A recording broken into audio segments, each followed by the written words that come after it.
Today, on the Buckle Bomb Show, CM Punk says Larry was injured in the All Out brawl. We get another surprising return on SmackDown. A feud seemingly bubbles between Karl Anderson and New Japan. And is MJF turning babyface?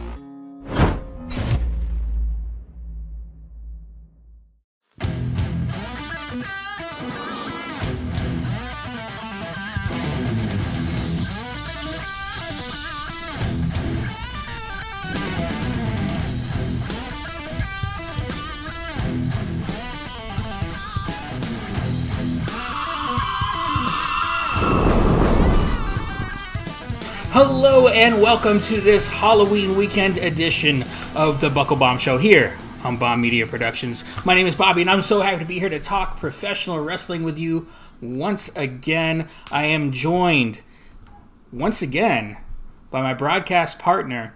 He has defected WCW and joined the NWO. He is now managing Scott Hall. Can't believe he's done this. He's betrayed us all.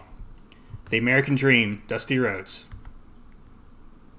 Let me tell you something about hard times, Daddy. We're all going through hard times, but that's no reason to lose your Uzi. All right, yes, there he is, the grizzly villain himself, Anthony Roan, dressed as the NWO version of Dusty Rhodes for Halloween. I wanted to get a costume, I wanted to do something, but I just wasn't able to do it in time, so here I am, just dressed as me. Sad me. We'll go ahead and get right into things. We've got a lot of stuff to talk about today. We'll start right off with, of course, what else? More CM Punk, Elite, All Out news. There's a lot of stuff this week, of course. There's the stuff with Larry. Apparently, I believe it was Wrestling Inc., if I'm not mistaken, I could be wrong about that reached out to CM Punk's camp, and they said that Larry was injured by the, quote, kicked-in door, and it hit Larry, who eventually had to have a couple of teeth removed due to the injury. Of course, the Elite side of the story, or at least people that were there, has said that's a complete lie. We also have apparently come to the end or very near the end of the investigation of the incident, as we're seemingly getting the Elite back. It's said they will continue to be EVPs, and we also got a little promo during Dynamite and posted on social media of them seemingly being deleted from history, including the E in the AEW, if you noticed that, which was very interesting. So, Tony, we'll go ahead and cut to you here. First off, what do you think of the story of Larry getting hurt? And then, what do you think of the Elite possibly returning to TV here very soon? So, I hate to say this, but I think the story about Larry is complete and total bullshit. It's salacious as hell. Think about it. If anything that would have came out of the brawl out media scrum bullshit backstage, I think that's the one thing that, would have been a very huge talking point, is that Larry's lost his teeth. The other part with that being said is when Kenny Omega was trying to get Larry out of the room, he handed Larry to somebody named Megine. It's not Megan, but it's spelled weird. And I guess they're saying that CM Punk was in such a frenzy of rage that he didn't notice a complete stranger was holding his dog. So it's a little fishy to me that it's coming out now that Larry got hurt during that. That makes any sense? Yeah. Oh. It's as far as. Oh, go ahead. Well, we'll go ahead and stop right there, and I'll get the other part of my question in just a minute. With the, Meltzer has come out, and so has Sean Ross Sapp of Fightful. They've both come out and said, yeah, we haven't heard anything about Larry having been injured in that until this report from Wrestling Inc.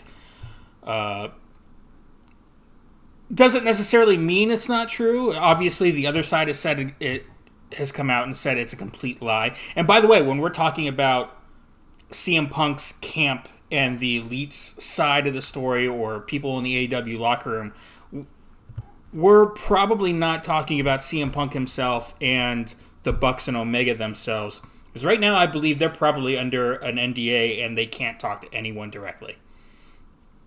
And I think it may be that way for a while, if ever. I don't think we're ever going to hear a story from either side directly. Certainly not the Elite side. Why would they? They're still working with the company.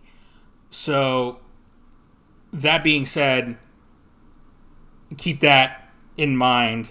Some of these stories are going to be hearsay. You might be getting something from a source that's not telling the whole truth. This may not be what Punk said, but we don't know for sure. It's a CM Punk's camp is literally what was in the report. But it is feasible. We do know, and I said this to you in a tweet or in a message, and you laughed at me. But it is I believe feasible that no one would have necessarily known in the AEW locker room that could report this to someone, that Larry was somehow hit by the door or otherwise injured because we know the only people that were in the locker room as the Bucks and Omega entered were Punk, Larry, and Ace Steel's wife. And so it may have been that no one knew he got hit by the door.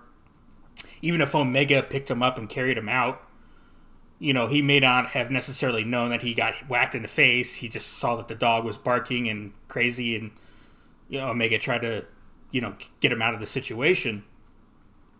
But so it's not necessarily, even if the other side's saying it's a lie, maybe it's not. And you got to think here, once CM Punk sort of starts, regardless of what happens with his wrestling career, once he starts to get back on social media, we'll see pics of him, walking his dog again like he always used to post. There'll be lots of Larry on his social media. And, it would be very obvious if he's still got all his teeth, because they're out there on that dog. So if they're still there, then, okay, that story probably wasn't true.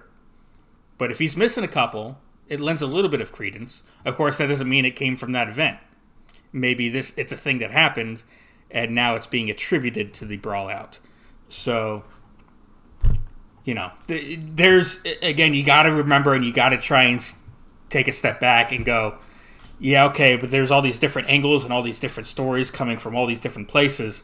What's true, what's not, we have no real idea yet. We can infer a few things are probably true here and there, but a lot of the details we just don't know and probably won't for a long time.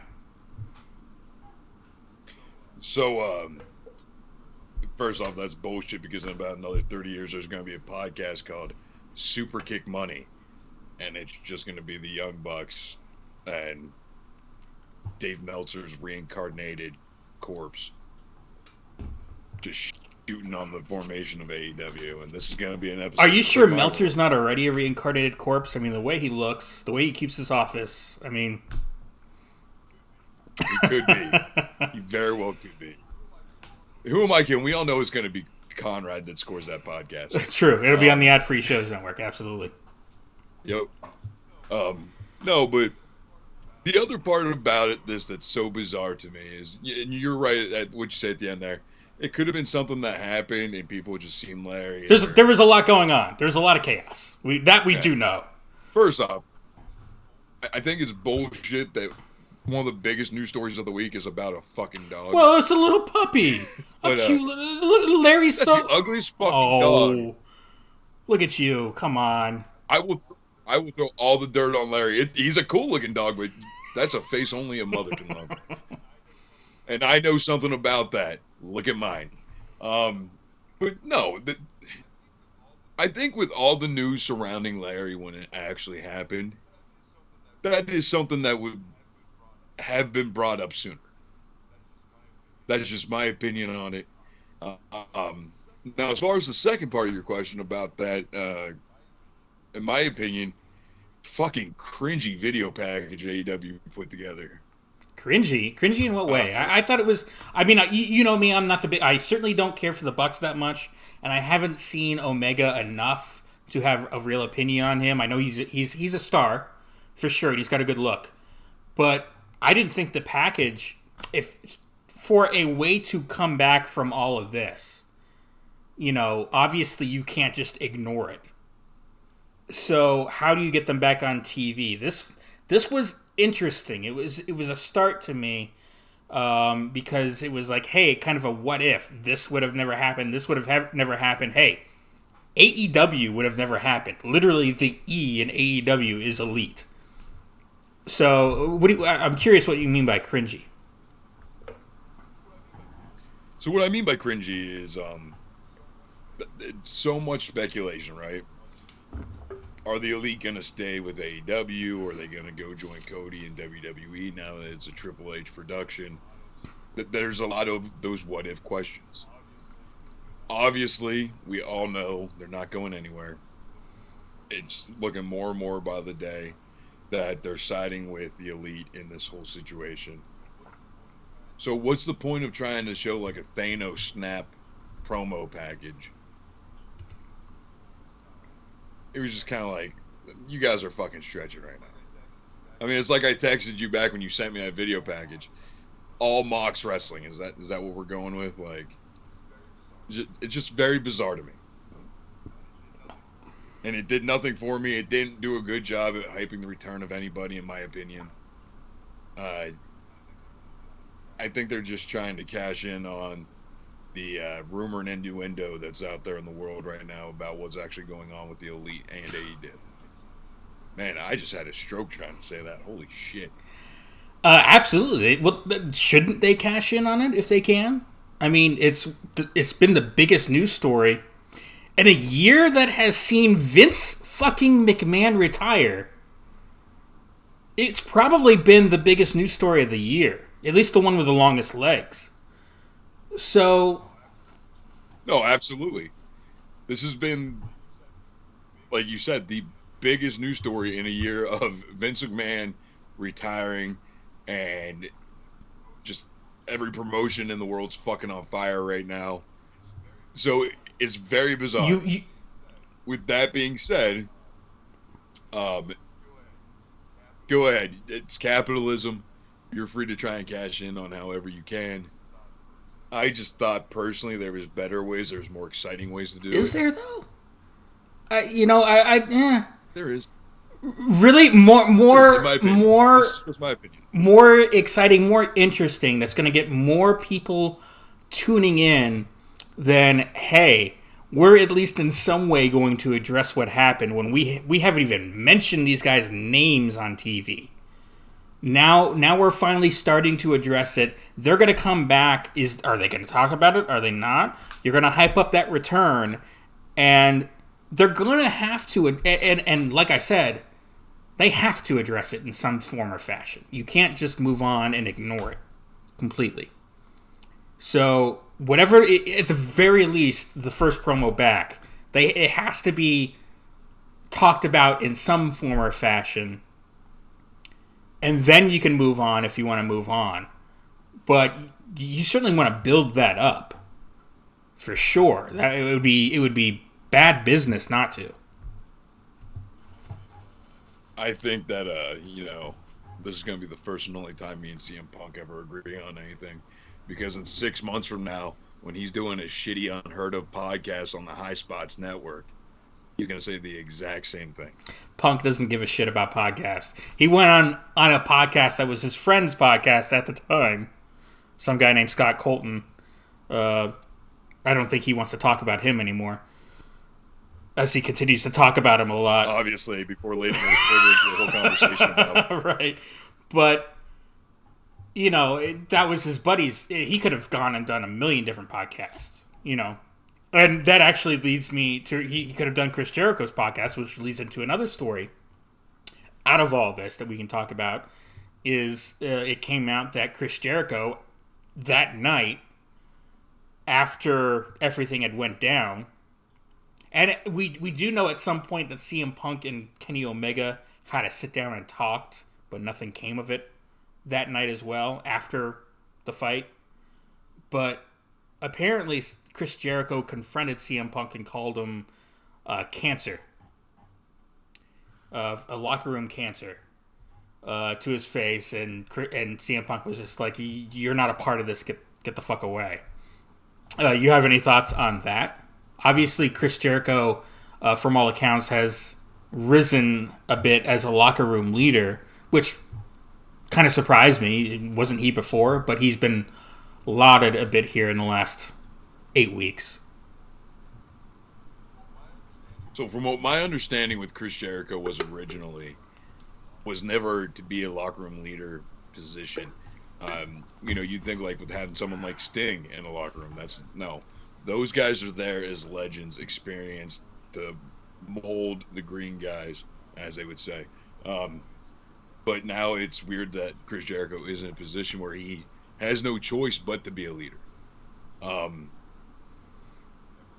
If you've ever listened to any of the Talk is Jericho from the Talk is Jericho cruises, it's no secret Chris Jericho doesn't really have many nice things to say about CM Punk.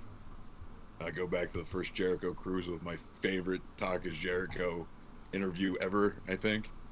The one with the Elite where Cody Rhodes tells that awesome CM Punk locker room leader story.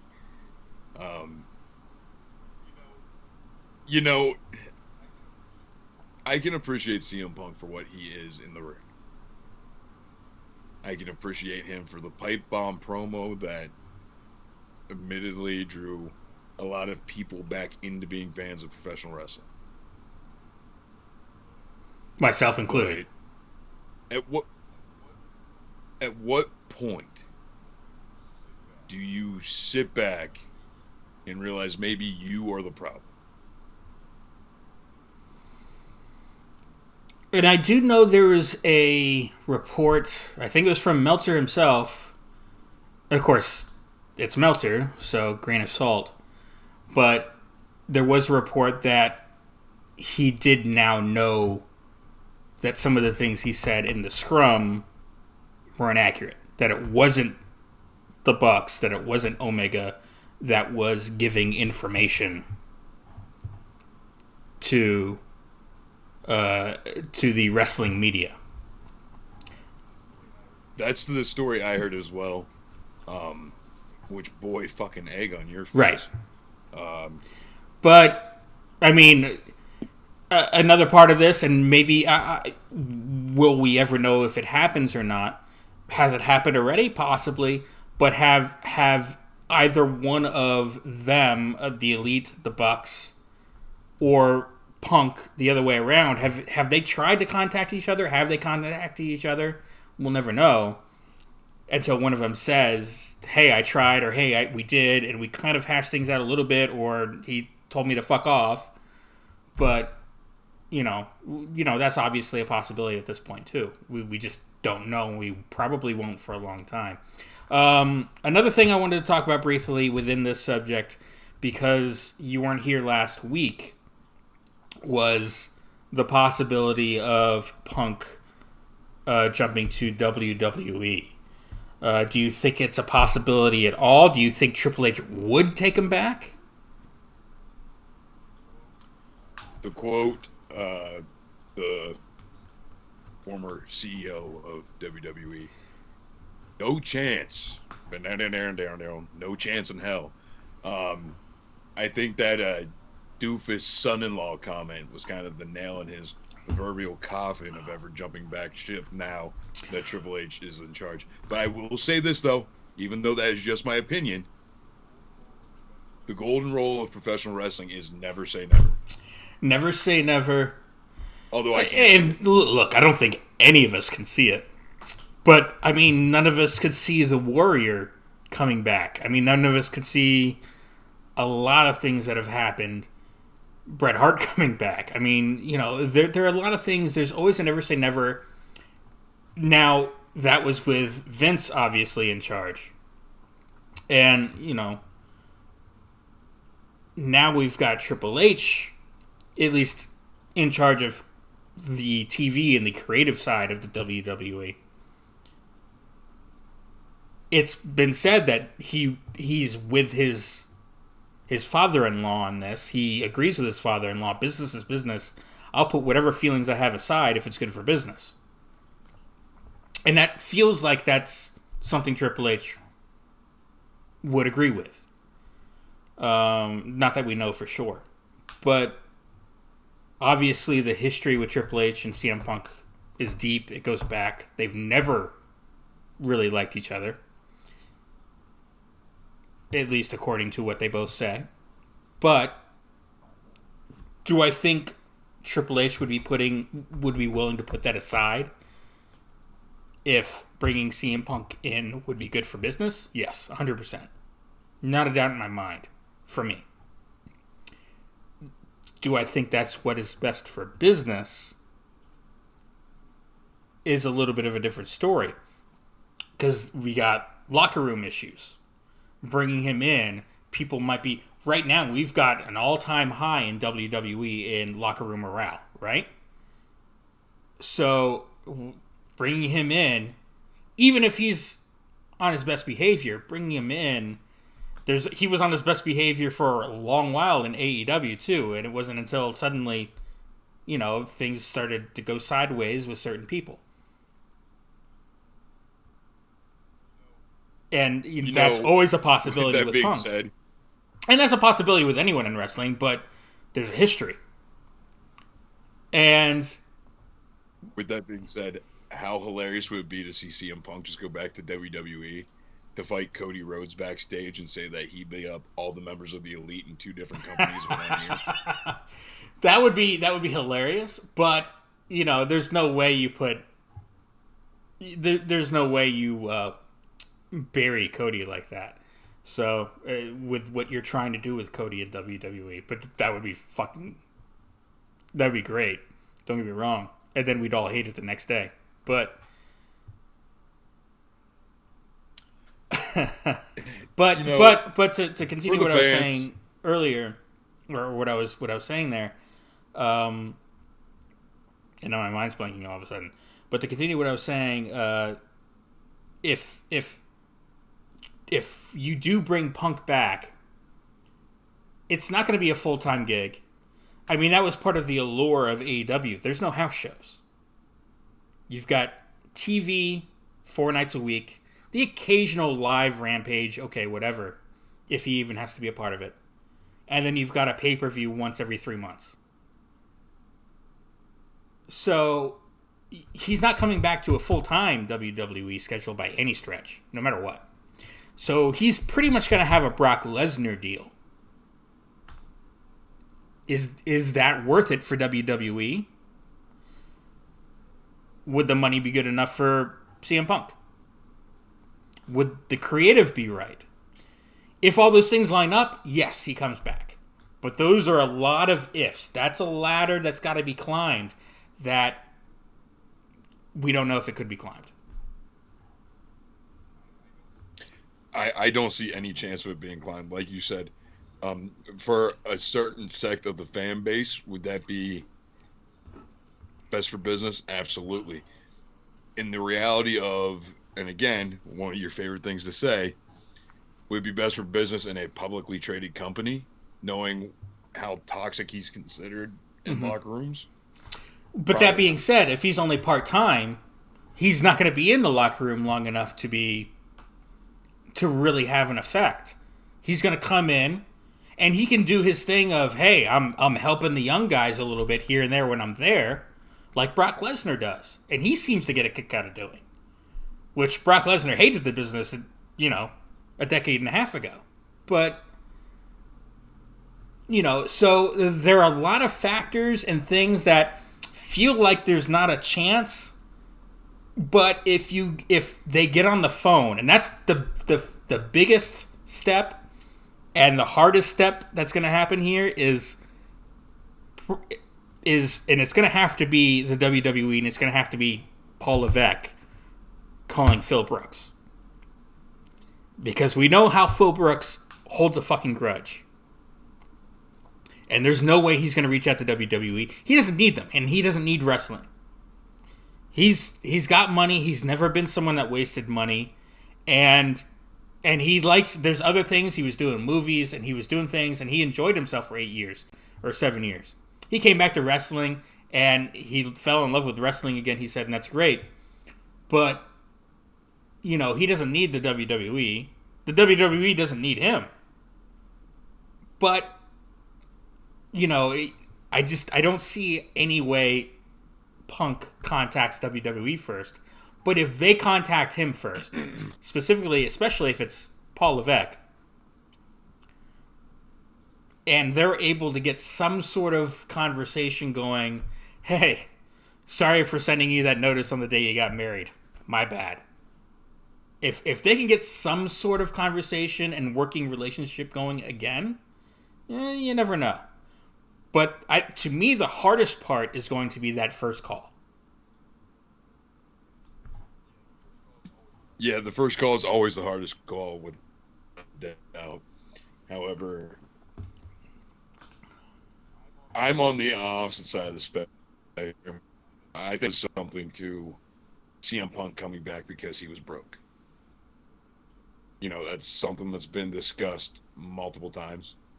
And while it is true that, they've always said CM Punk's a frugal guy, Dana White tells a great story about the first time he ever met CM Punk. And just how shocked he was that here's this WWE guy driving around in just like a 96 hatchback Civic or some shit. He never let the money and the stardom get to him, apparently. Like, he hated, as much as he loved, like, that's one of the good things about the WWE documentary in 2013, I think, when it came out, was, he got a bus. And he's like, man, I didn't exactly want this because I love riding with the guys. I loved when I rode with Kofi Kingston. I love, riding with Scott Colton and other people when I was doing the indies and all this stuff. I loved riding in the cars. But, man, I needed it because my body needed it. And yeah, but so spending the money there was sort of a thing he indulged in a bit, but he really didn't even like doing it. And but like I was saying though with that, yes, he's very frugal with his money. He's tight on the wallet. But even still, after 8 years, there are still bills that need paid. Larry needs dog food.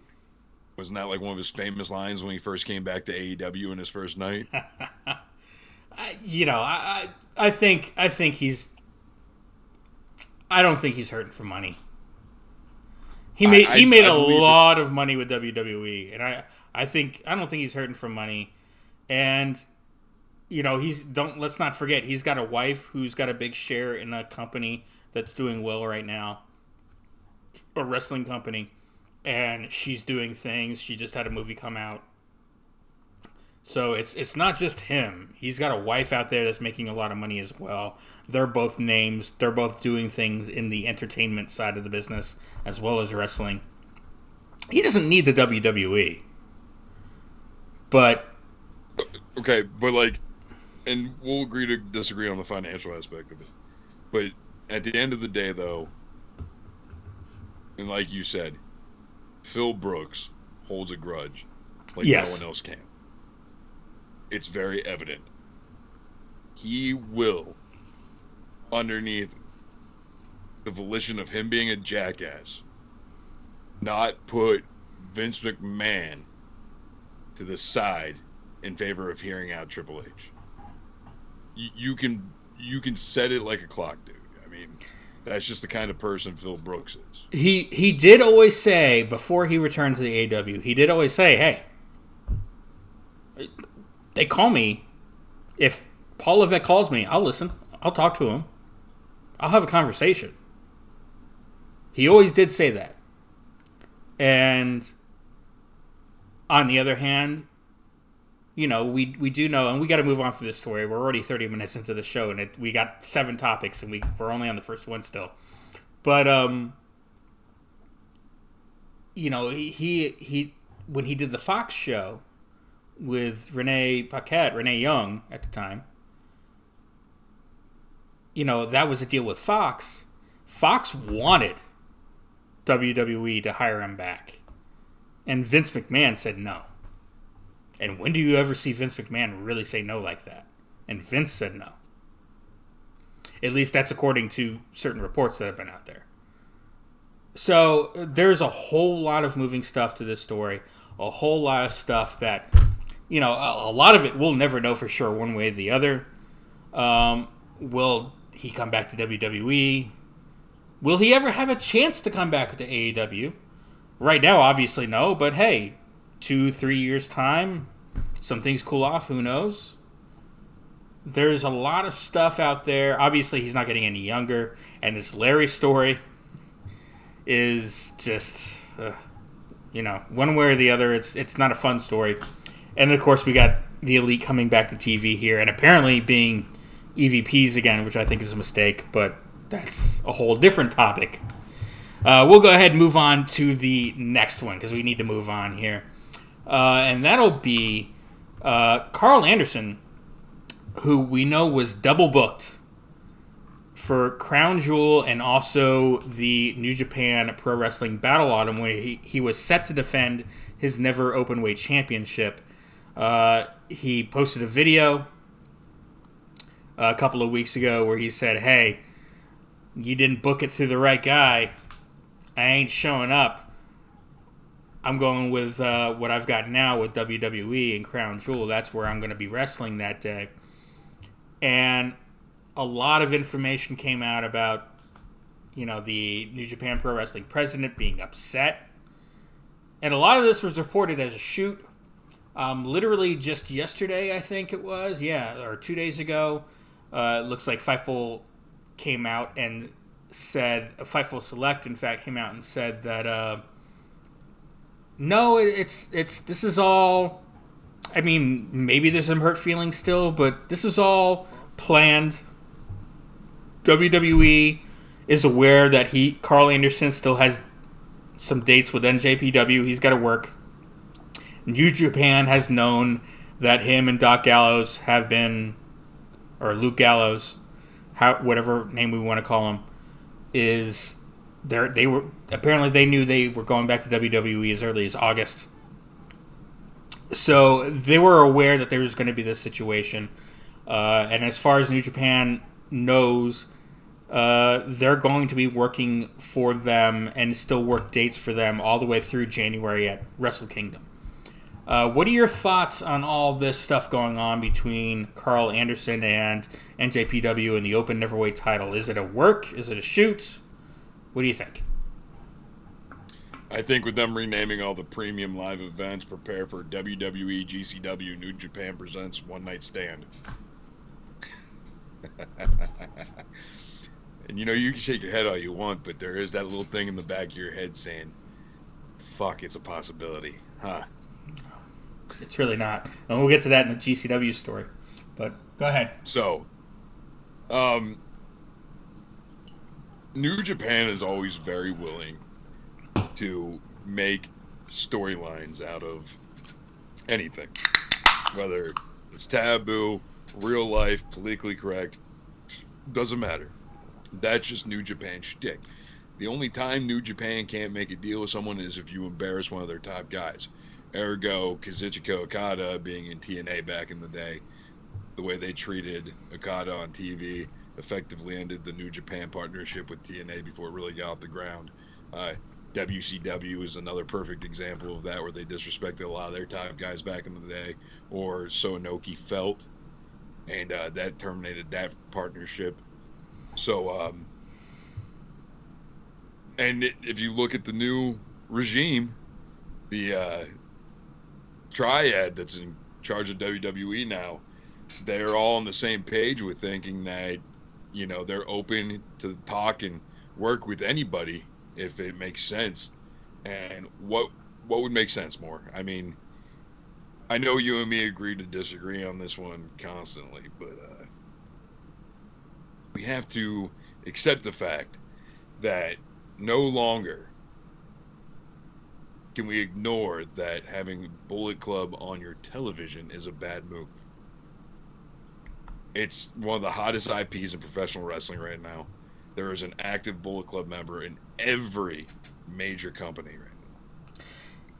Is it one of the hottest IPs? I mean, it's like a, 10, 11-year-old thing right now that's...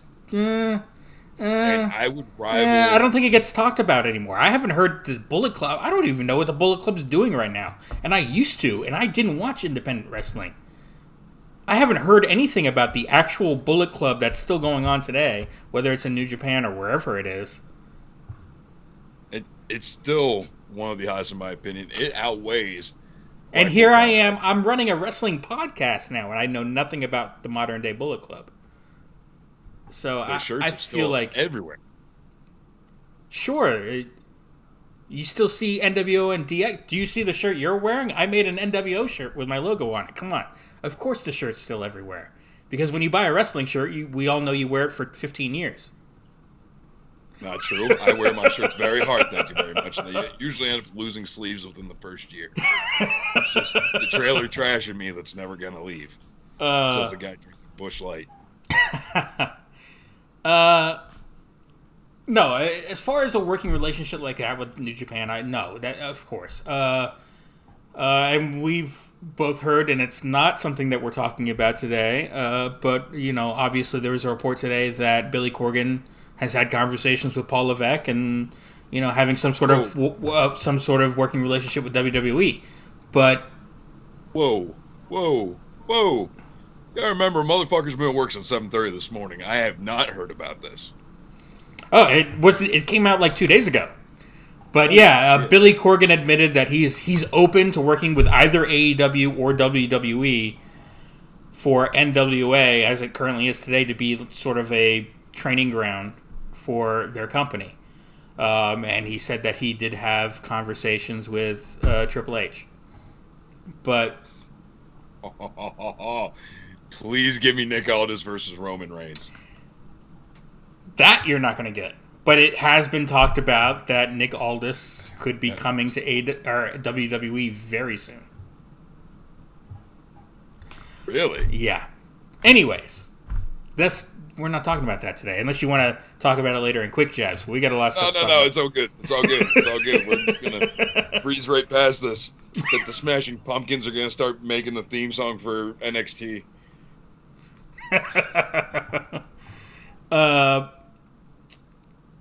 But with this stuff with Karl Anderson, I kind of bought it for a bit, because when I heard that the New Japan president, I forget his name, came out and said, no, we made the booking correctly. He's working, he's talking bullshit, but we made the booking correctly. He's supposed to be there on, what is it, November 4th? 5th? I forget the exact date. For Battle Autumn in Osaka. And if he's not there, he's being stripped of the title. It's the way it is. Of course, Karl Anderson's like, well, whatever, I'm still going to be in Saudi Arabia. But, and he may get stripped of the title, but it seems more and more now like this is, in fact, a work. Doesn't mean that WWE and New Japan are working together, just that they're aware, hey, we got guys here that are, working dates for both companies, and we're going to have to work some things, and I think what New Japan's doing, if this is in fact a work, is brilliant, because they're heels over there.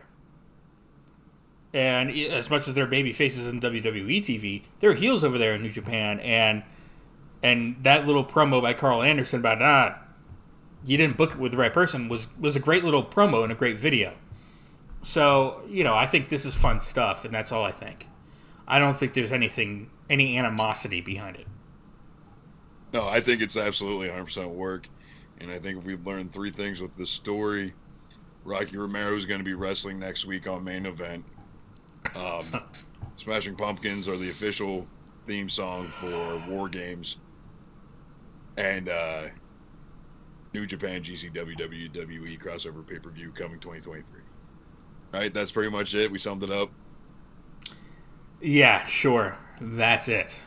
Fine. We'll go ahead and move on from the Billy Corgan news. Oh, no, wait. the Karl Anderson news here and move on to the next topic.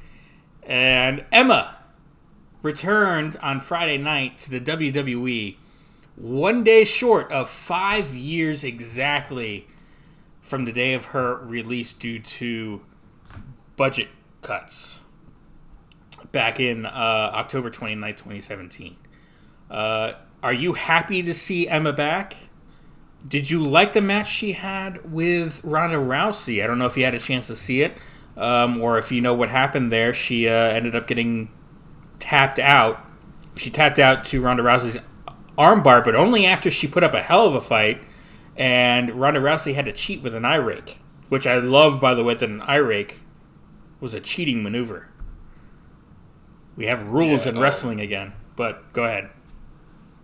I was a huge fan of Emma, even back in the day when she had that stupid little like bubble dance. Yeah. And then for whatever reason, towards the end of her time in WWE, they did her so fucking dirty. Well, it was one of the classic, main roster. Hey, we don't know what to do with her, Vince McMahon kind of deals.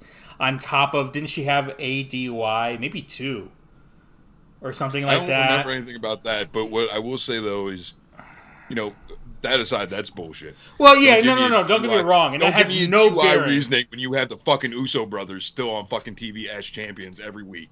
But when that's a big star versus someone just coming up. But I agree. So, go ahead. With that being said, though, after she got released, I followed her career to Neil Dashwood. Her amazing match she had at All Out, or All In, I should say. Her career in Impact. Her limited time in Ring of Honor. She is a hell of a worker. No questions asked. I'm conflicted on her match with Ronda Rousey. Did Ronda have to cheat to beat her? Yes. But is it still like her going over clean because she won with an armbar? You don't think so? She cheated. I think too much emphasis in the last couple of years, the last decade or so, has been like, oh, tapping out is so much worse than a pin. No, it's not. No, I agree with you. Because if you actually get into a fight, you can submit somebody easier than you could pin them. Yeah, have you ever seen anybody get pinned in a UFC fight? Right. So, that's where the conflict for me comes in at, because it's a loss your first night back in the company. Obviously, if they gave you kind of... But her first night... Look at me saying words backwards. Her first night back in the company was against the biggest star they have working right now and the SmackDown Women's Champion on the A1 show that is on broadcast television, SmackDown. So, I don't know, man. I think you're stretching to try to make a negative out of this. I'm not. I have conflicting feelings. And just because those are my feelings doesn't mean they're correct. That's just my opinion. A lot of people have a lot of different opinions in this world, and you're all entitled to them. Some people still believe in fucking, Tom Brady as a starting quarterback. He is. Poor man's going through a divorce right now. Give him a break. Yeah, and Zach Wilson's on the rebound. Well, I mean, we got a MILF open up now. One of the hottest in the world, Giselle. I'm sure he's going to make a play. But... I don't want DiCaprio's used goods. I'm excited about this. I think it's good. I mean, she's big talent, like you said. She was great at NXT. She had a following. I didn't watch NXT a lot back then. Obviously, hell, I barely watch NXT now, and I need to. There's just so much of it, and I've been so busy. So much wrestling that I need to watch, and that NXT usually falls by the wayside. But, I did watch her in her main roster run, and wasn't good. And not that she wasn't good, it just wasn't good. but she's obviously worked on her craft, and she's got 5 years more of experience working around, and now she's back in WWE, better than ever. I'm excited to see what she does. I really think this is good. I think it was a great return. It was a surprise. I think this is all positives here. What? I just remembered that I'm a jackass because Tenille Dashwood didn't wrestle at All In. She was on the commentary booth for the Knockout Women's Champion, I believe, championship that was on the line. It was a 4-way with Chelsea Green, Jordan Grace, I forget the other woman's name, and Tessa Blanchard. So, go and strike that from the fucking record, Your Honor. Continue. All right, well, we're going to go ahead and continue on to the next topic. This one is perhaps about a future WWE women's star getting her very first exposure on television. Green as she is, Simone Johnson, a.k.a. Ava Raine, makes her WWE debut on NXT as a member of Schism. We know she's a fourth-generation star, or fourth-generation wrestler. I shouldn't say star yet. She's obviously her great-grandfather is the High Chief, Peter Maivia. Rocky Johnson, her grandfather, and The Rock, Dwayne Johnson, is her dad. She joined Schism. That's how she debuted, alongside Jagger Reed, Rip Fowler, and the leader, Joe Gacy, who we all love here on the Buckle Bomb Show. What do you think of this debut? And do you think she's got a bright future? So this debut was badass. Yeah. To me. We talk about him in Combat Zone Wrestling and why that could have potentially been him as the White Rabbit. If you noticed the mask that they were wearing when they all debuted, kind of harkened a call back to his CZW days. Yeah. As far as the memes for this have been, just fucking A1. You know, the best meme of all time now, when your dad was too busy raising Kevin Hart to pay you attention, so you become an emo kid. Oh, man. I haven't even seen the memes. So they're fucking on fire. I gotta check those out for sure. As long as they're not ragging on, we'll call her Ava. As long as they're not ragging on her, it's just fun. Yeah, it was a. She hasn't had a match. No, yet, right? No, she's green as hell. I'm gonna hazard a guess. It's far too early. Like you said, I wish her the best of luck, and I hope she does amazing things in the WWE. I mean, she has a fucking long lineage to, to kind of make proud, and that's a lot of weight on a young person's shoulders. She's only 21, I believe. I don't know exactly her age. She is incredibly young, yes. But think of all the talent that's come and go through WWE throughout the years that are multi-generational talents. Unfortunately, Ted DiBiase Jr., one of the Fatus that was in the Randy Orton stable. I forget what the hell they were called. Legacy. The forgotten Fatu that was in Legacy for, I think, like a month and a half. There's so many multi-generational and yet, just never live interesting up to note, she's the first ever in WWE, the first ever fourth generational wrestler. Plenty of thirds, including The Rock, obviously. But she's the first ever fourth, which is just wild to think about. Yeah, it definitely is crazy. Fourth generation. On the other hand, in that family, fourth generation almost seems like we haven't had a fifth and a sixth yet. Like, well, the thing that I find wild is how much money WWE's made off the backs of these people. I feel like it should just be like, once you come out the womb, you're offered a WWE tryout. Right, yeah. Oh, you're you're part of the NOI family. WWE contract right here. Just sign on the dotted line. We got you. But are you 18 yet? Trust me, it has a whole different meaning to us. I did see, in fact, some people tweeting like, "Oh, why didn't they make her a part of the bloodline?" Whoa. Don't get me wrong. The bloodline could probably use a female, and that would be great if she had literally any experience on TV, much less in the ring on TV. But I did see some people saying that, which was kind of fun. But obviously, I think this is better, and I liked the little promo she cut. It was just a couple of lines, and then the group hug. And she didn't. It wasn't, even though we were calling her Ava Raine, she didn't shy away from the fact everyone's gonna know who she is.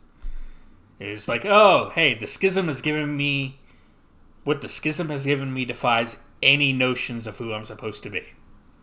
It's like, because I'm the Rock's daughter. I'm supposed to be this star. Nope. This group, Joe Gacy, what he's given me is more important than that. And I love that. I love that little line. It was just a couple of lines, and then, yeah, great stuff. It was an awesome promo. But I will say this, and I know it's not a Triple H production anymore. It's more of a Shawn Michaels production. Yeah. But two peas in a pod when it comes to thought process. NXT in general has always been really, really good at making you believe that you are meeting these wrestlers for the first time. Look at Kevin Owens when he signed. He was the reason why a lot of people watched Ring of Honor. Kevin Steen, Panda enthusiast. Same way with Sami Zayn. I mean, of course, they don't in NXT, they didn't ever shy away from their past. Roderick Strong's another one. Cassius Ohno, Chris Hero. A lot of people knew who these people were from the indies. Yeah. But something in the way NXT would do it, they would totally make you forget that, they were ever something different somewhere else, and it would be. But really they would still incorporate that history, and that was one of the advantages of NXT, especially back at that time, was that it was, hey, the hardcores are who are watching this show, especially when it was only on the network before it was on TV. Like, you never turned on an NXT Takeover show though, and hear a crowd start chanting Tommy End or Ghosting Go or El Generico chants. You never heard that, because they would debut them in an impactful manner. They would make them key players right out the gate, and they would just be so amazing. Well, because the quote-unquote gimmick worked. So, yeah, you don't have the douchebag in the back going, hey, that's not Husky Harris. No, you didn't need that. Yeah. Because he was Bray fucking Wyatt, and we all knew that. And yeah, okay, we knew he was Husky before, but we like what they're doing now. We don't need to chant his previous gimmick to try and take over the show, because we love what he's doing now. So, yeah, I agree. And hopefully we get to a point here with Ava Raine where she is her own person. And hopefully this is the start of that, where we don't think of her as Simone Johnson. We think of her as Ava Raine, a wrestler in her own right. All right. And the greatest part of it is, though, if I can't say one last thing, the greatest part of this is they addressed the elephant in the room. They nipped it in the bud on day one.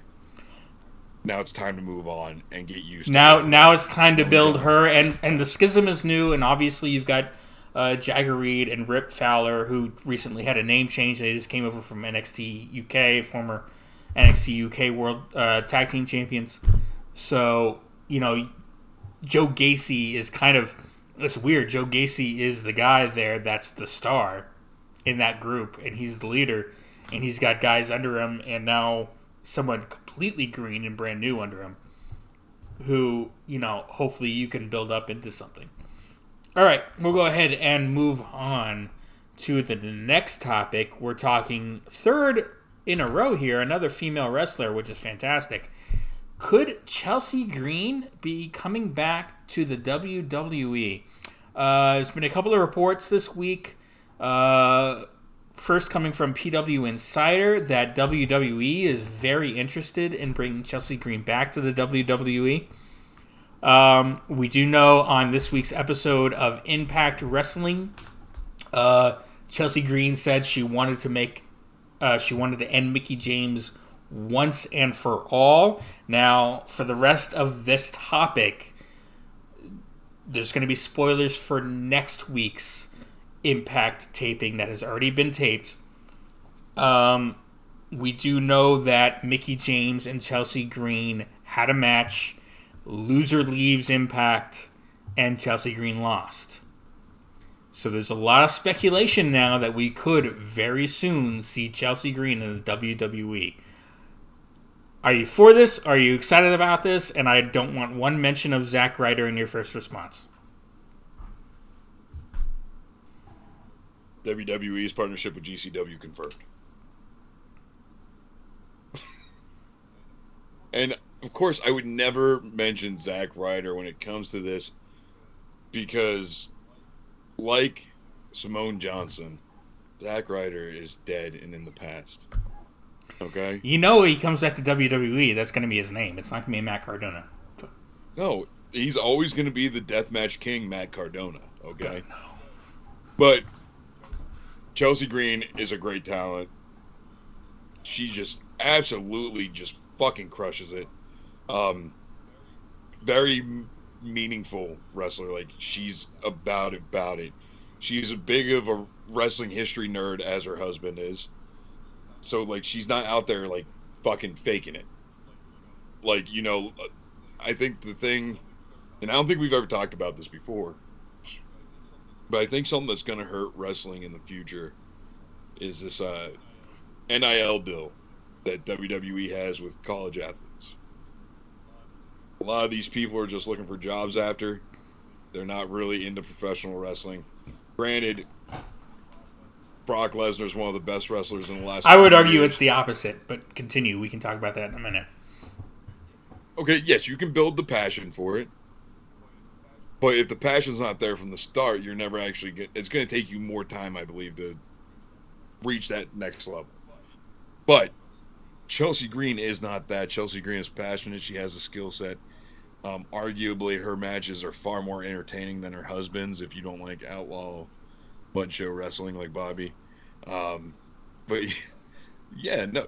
And her promo work, her mic skills, second to fucking none. Second to none. In a female division, absolutely. Agreed.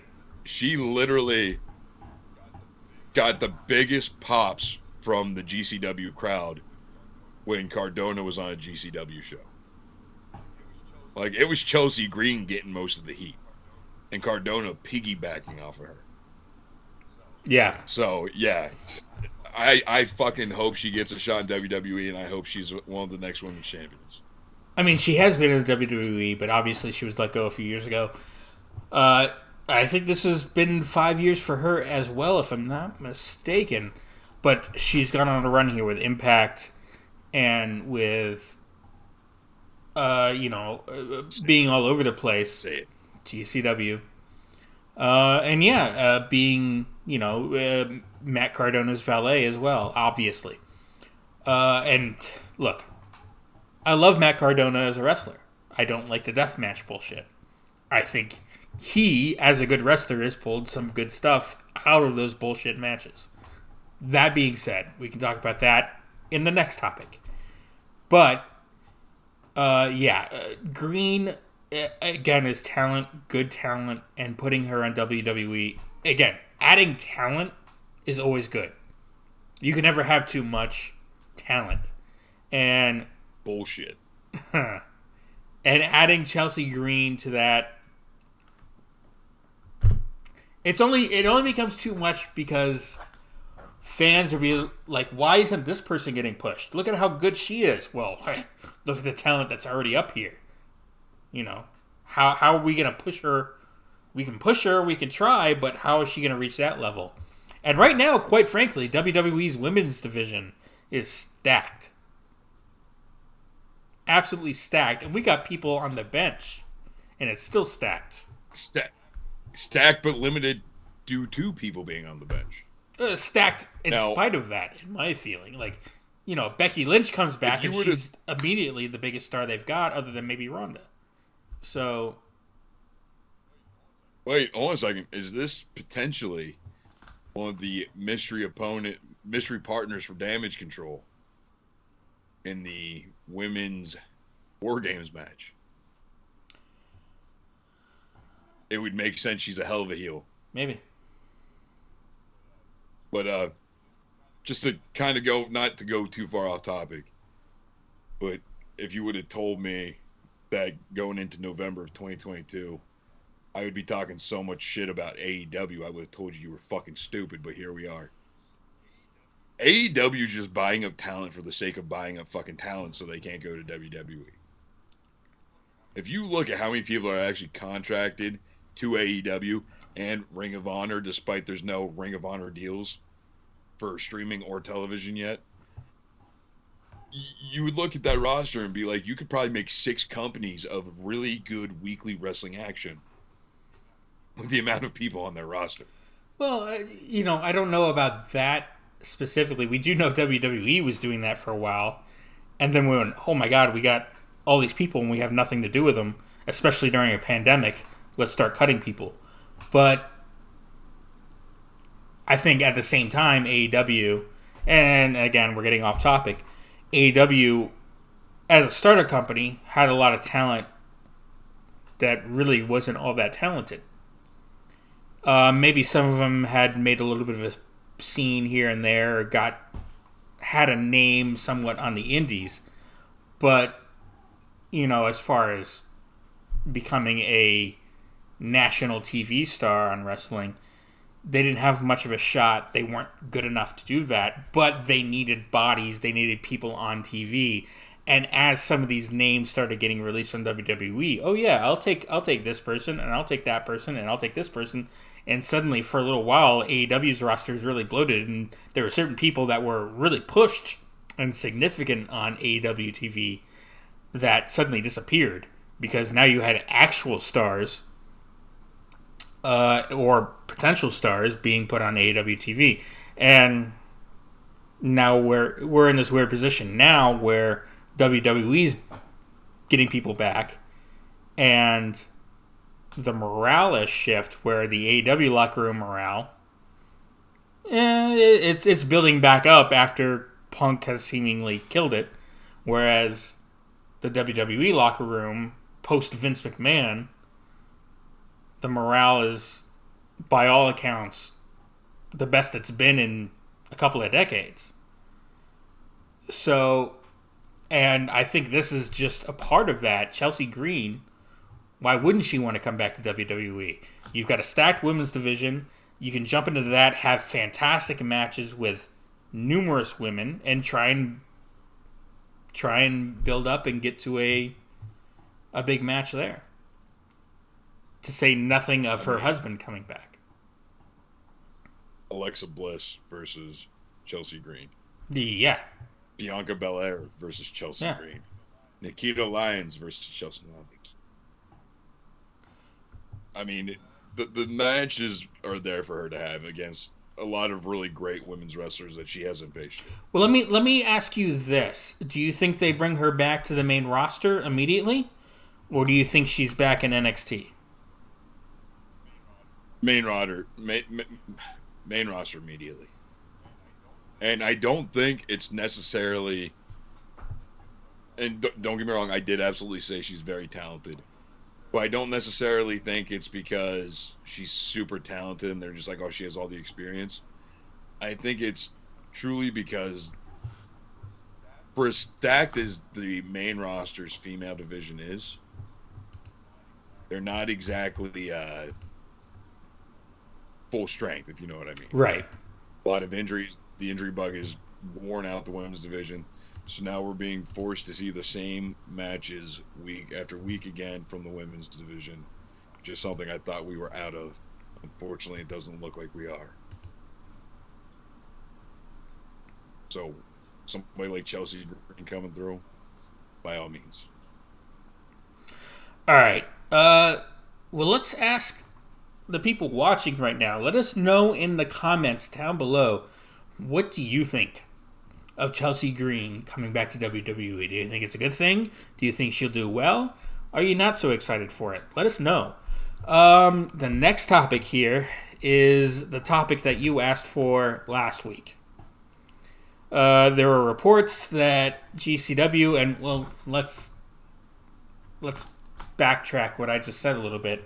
There were tweets, specifically by Joey Janela, that seemed to be kind of fun and in jest tweets that got a lot of people talking. And then Meltzer, kind of in an offhand comment during his podcast or one of his audio shows, mentioned that something about a GCW WWE relationship, which blew up and got disseminated everywhere. And a lot of people, quite frankly, laughed at Meltzer. Because, hey, look at Meltzer, and we all know Meltzer, grain of salt. A lot of people laughed at Meltzer because he took these joke tweets by Joey Janela and maybe made a story out of it that wasn't actually there. And that seems to be as we sit right now, that seems to be what everyone believes of this story. There is no actual relationship between GCW and WWE. It was kind of blown up, and there's been some fun tweets, and it's more of a joke. Tell me why that's not true. All right, so yes, Joey Janela is possibly ribbing. There's no question about it.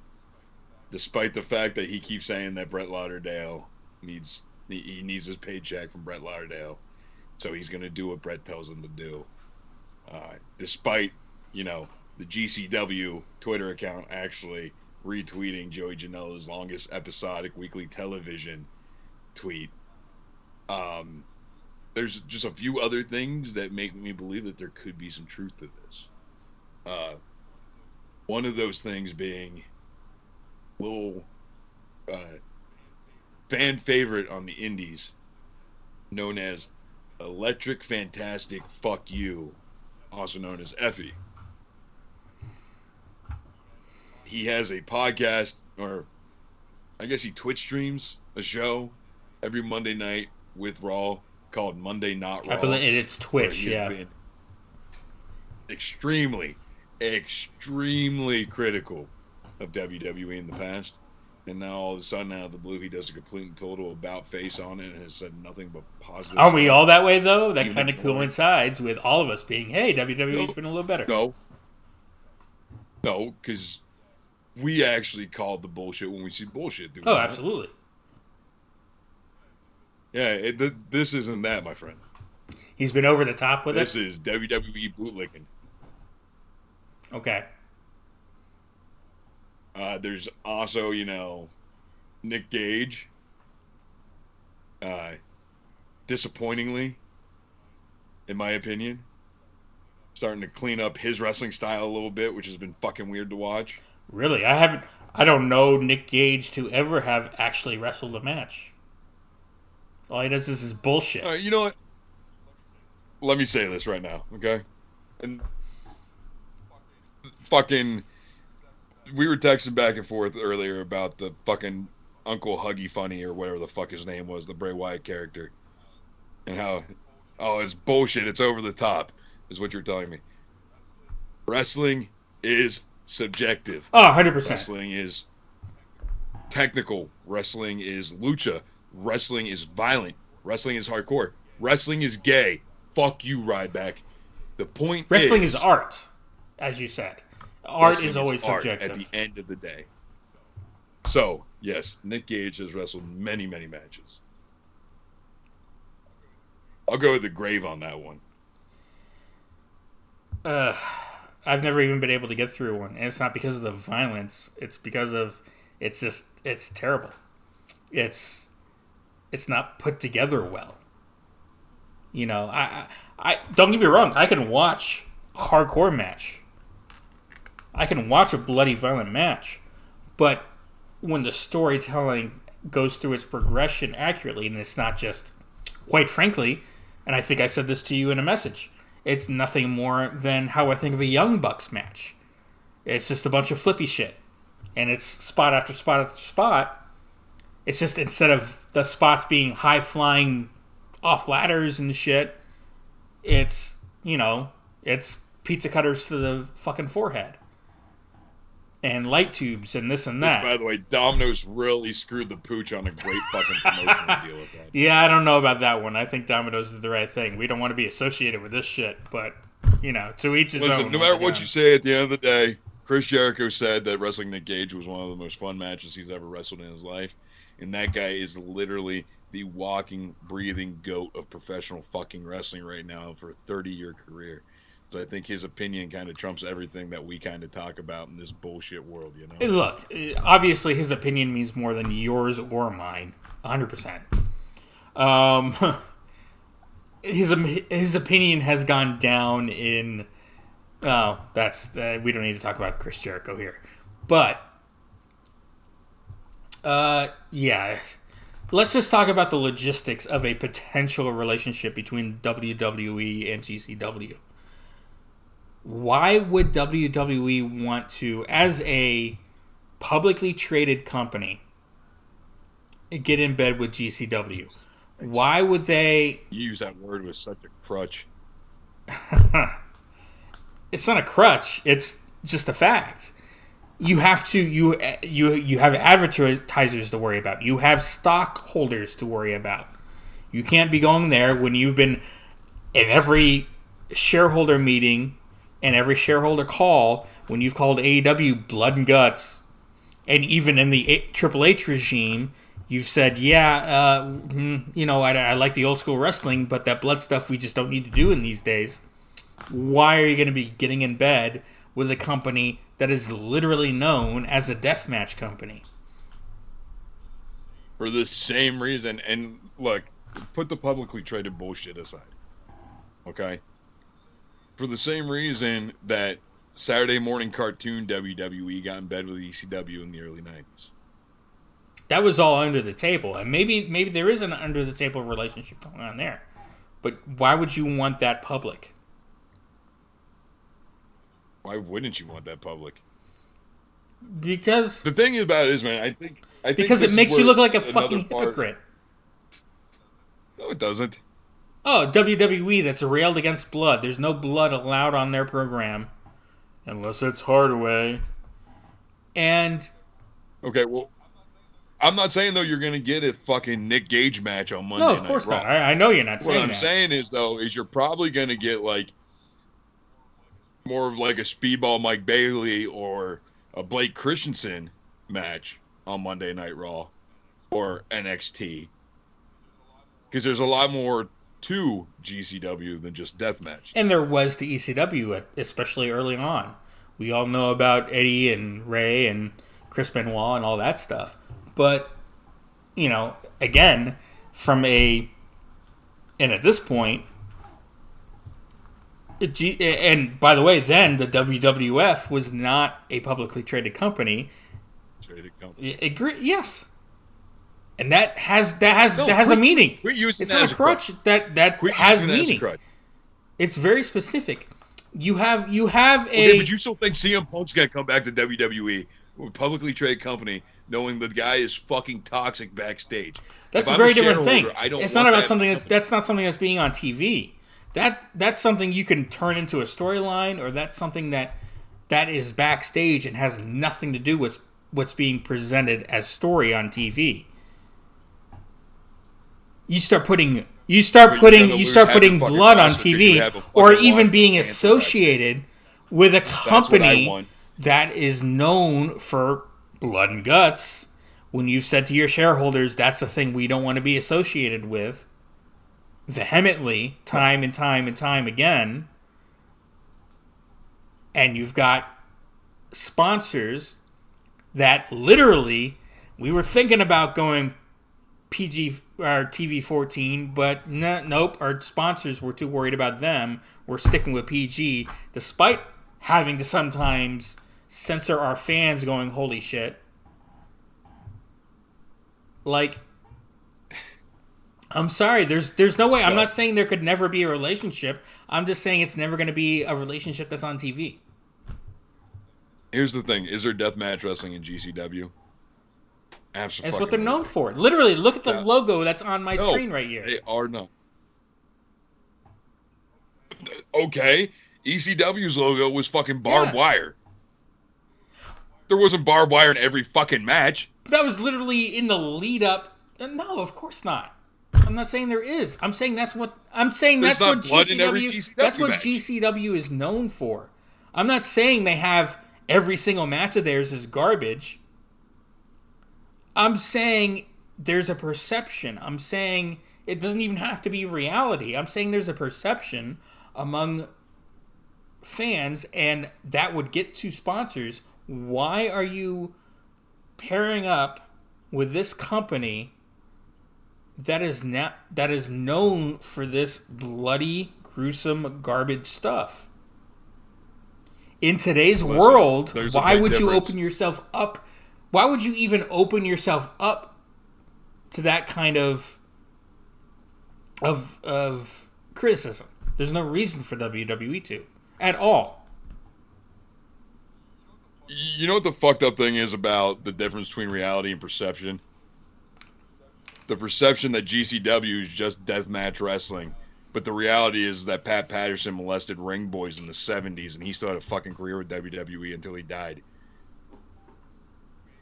But we ain't gonna talk about that one, though. Huh.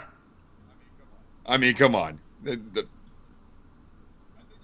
I think, honestly, at the end of the day, publicly traded companies, fucking shareholders, the whole nine, it's all bullshit. It is literally 100% all fucking bullshit. And you're right. Because of that, I don't think there would ever truly be a fucking functional relationship between GCW and WWE. Like you said, it would have to be kind of like an under-the-table kind of deal. But all I'm saying is for the people who don't know what GCW is, and you start seeing some of these names appearing on NXT or whenever they get the UK set back up, some people aren't going to know these, but they're going to be over like fucking Rover when they show up. You will know it's because they came from GCW. I guarantee we're going to start seeing that within the next year. If not, it's going to be a PC deal. That's the other thing I can see. Sure. Do I think there could be some sort of agreement between GCW and WWE? Sure. I'm not saying there isn't. It's not something that's ever going to manifest on TV directly. Could there be some sort of thing where WWE is sending money to GCW like they used to ECW? Because, hey, maybe they can pull some ratings from WCW. Maybe GCW can pull some of the hardcores off of AEW TV. Who knows? Could that be a thing? Could it not? And with that said, that goes into my other theory about why this is an actual relationship. It makes no sense. There's no plausible reason in my fucking head that I can think of to pull all of your talent from being allowed. Remember when AEW started, one of the cruxes that fucking Tony Khan preached up and down was professional wrestlers are independent contractors, but they deserve health care, and they deserve to be able to work for whatever company they want to work with. Remember that was like his fucking rally cry to suck all the wrestlers' dicks to get them to sign on the dotted line? And now all of a sudden you're doing the thing that you were railing against? By the way, you were so adamant about getting your fucking wrestlers off GCW television that your AEW champion was the GCW champion at the time, and they had to fucking throw a Hail Mary and have a sloppy fucking match between Mox and Nick Gage to get the fucking title off of Mox. Because they had no time to fucking breathe or tell a fucking story. It was like one of those kind of day of like, I don't know what the fuck to do with my hands, so I guess I just gotta drop this quick deals. So that's the other reason why I believe that there is something there. And not, it's fun to juxtapose and fuck around and say that we're going to get a GCW invasion storyline, but we all know that's not really the No. case. It's most likely going to be a PC deal where they're going to have some of the younger, newer GCW wrestlers go to the PC, and in exchange for that, if WWE likes that talent, they'll get to use them on NXT shows and things of that nature too. But again, let me ask you this. We brought this up earlier. In a situation where you could be entering into some sort of agreement with a company that, regardless of what you think of GCW and what I think of GCW, can make you look bad publicly, or you can enter into a very similar agreement with Billy Corgan and the NWA, why would you choose GCW? Why not choose both? Because GCW and NWA work together. My feeling is why choose either, because you have your own PC, whereas AEW absolutely should be trying to have a relationship with some of these smaller companies because you need talent and you need to develop talent, and they've got Ring of Honor and sure, and that could definitely be one, but they literally invested a bunch of money in QT Marshall's school. Be there, right, and there you go. But and that's one way. But you also want a place for these people to get on TV. So and to get some experience doing that.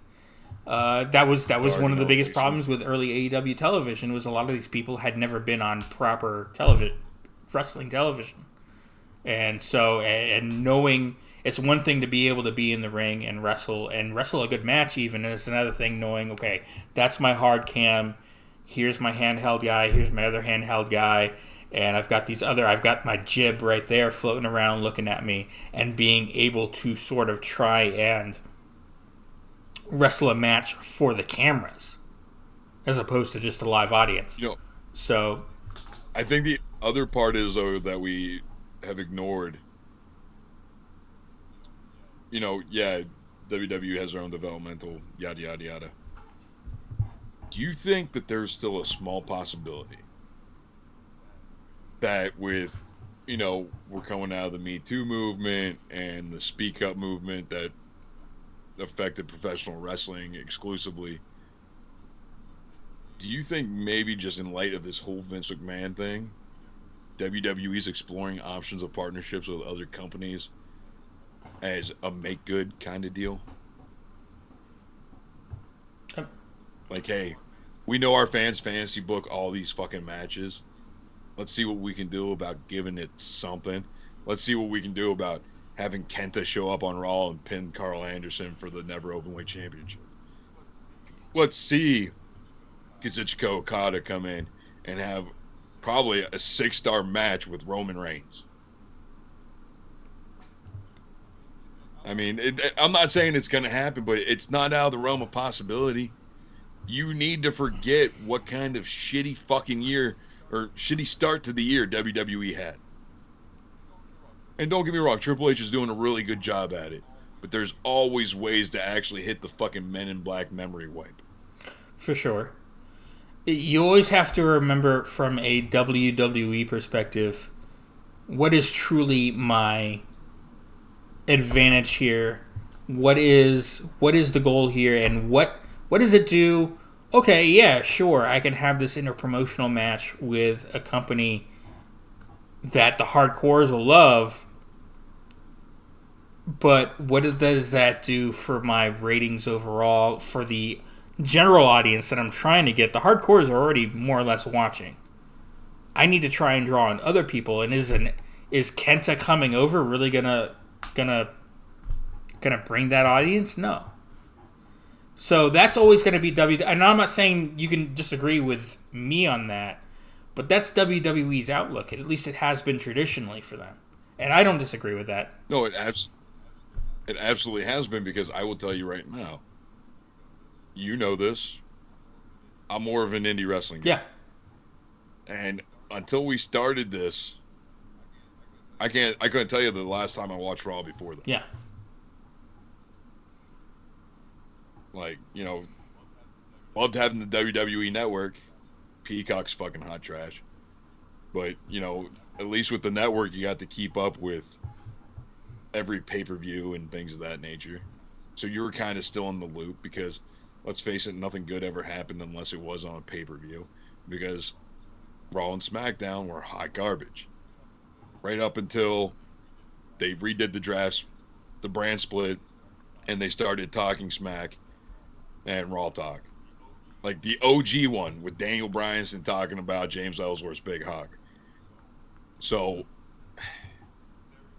there is that large audience of hardcore professional wrestling fans that I still truly believe until this day, with things like fandom tribalism and things of that nature.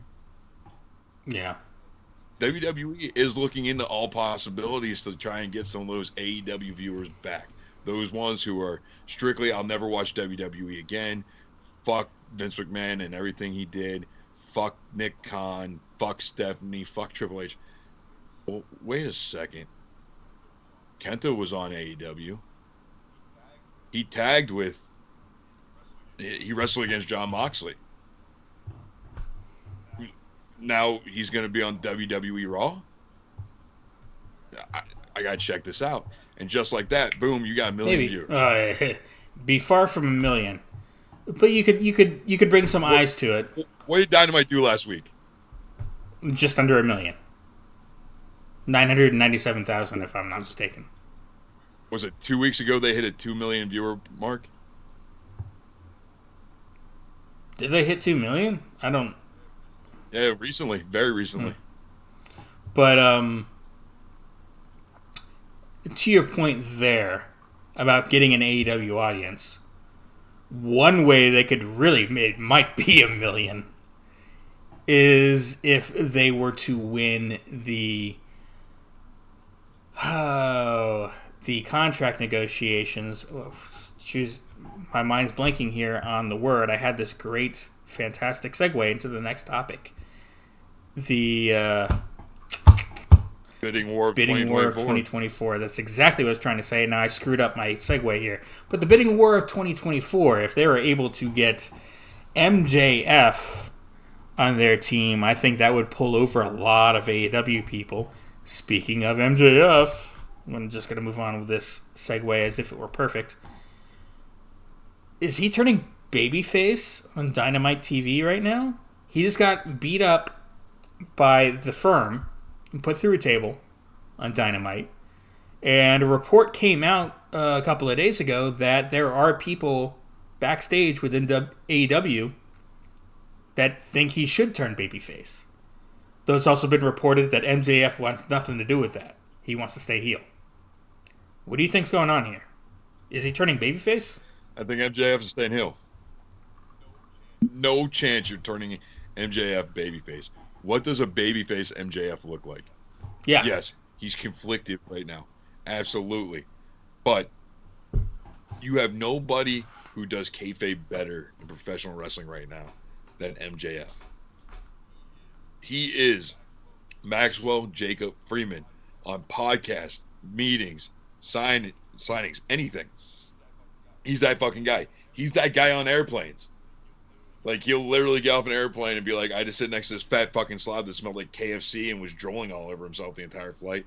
And 9 times out of 10, it was a fan that was scared to talk to him, and they see it and they respond to it. It's, honestly, I don't know if somebody has this fucking Twitter account, but somebody needs to make it, of fans realizing that MJF is talking about them in his tweets. Because when you see it in the comments, it's one of the funniest fucking things ever. But that's besides the point. Yes, MJF's conflicted right now, but there is no babyface MJF. That does not work. I will refuse to say it won't work, because I'm sure MJF is so incredibly talented. He will make it work. But I agree with you. I think a babyface MJF would be a mistake.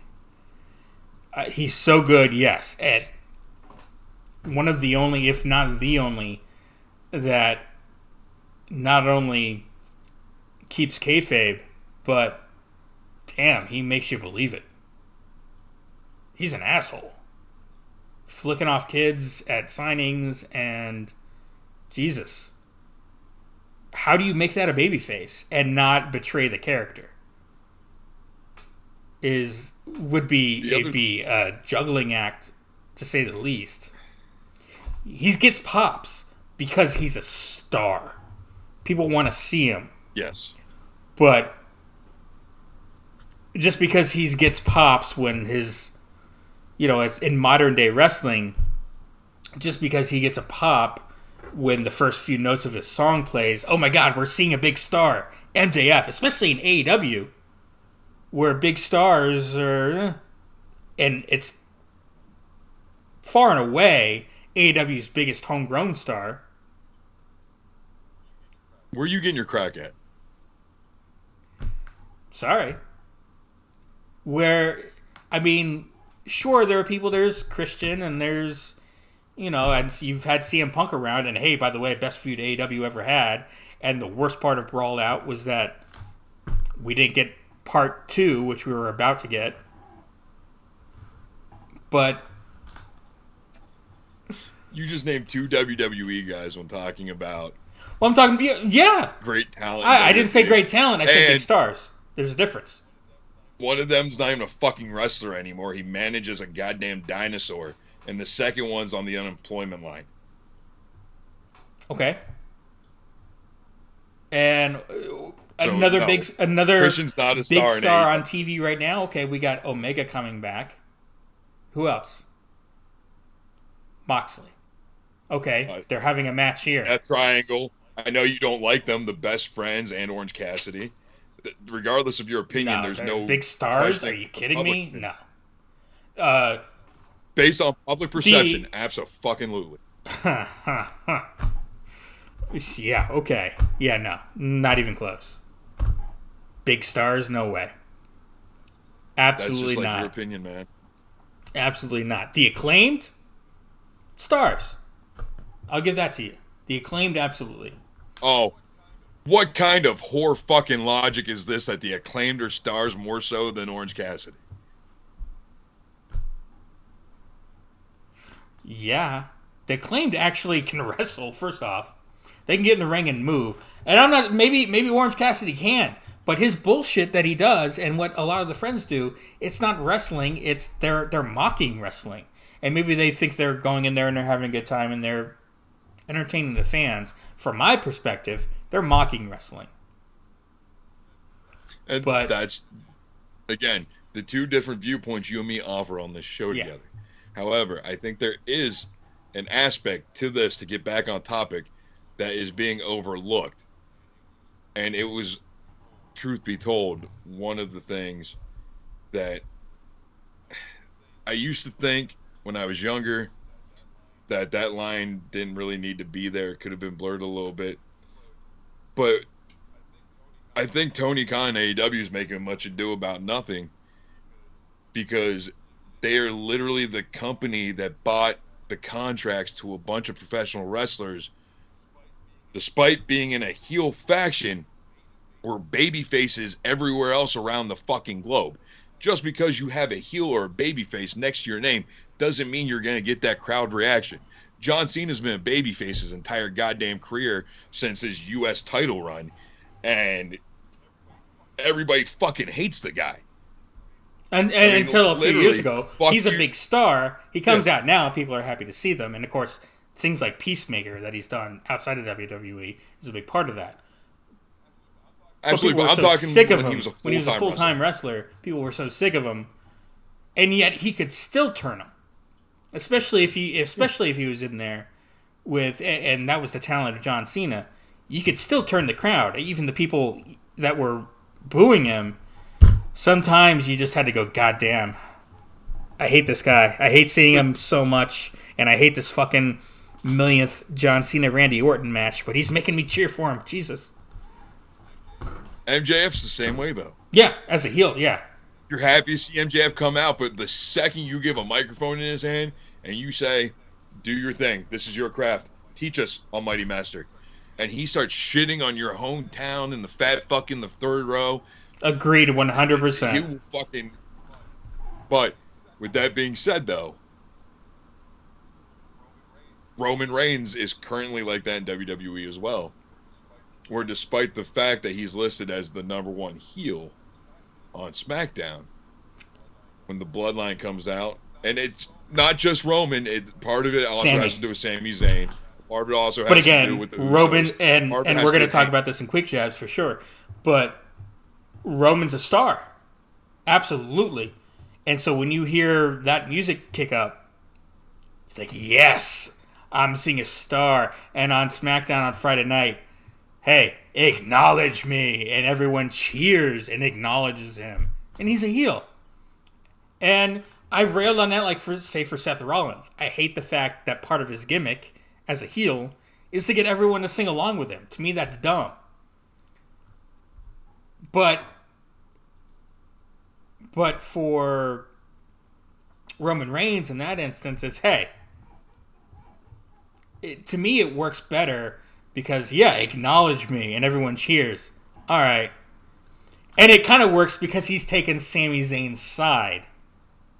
So, hey, they're going to cheer for him a little bit too. And again, this is for another this is a subject we're going to get to in quick jabs. But, you know, down the line, you have to imagine him and Sami Zayn are going to butt heads. And when that happens, they're going to boo the fuck out of Roman Reigns once again. Oh, yeah. But, you know, and yeah, here it's MJF, but reverse. They'll cheer him.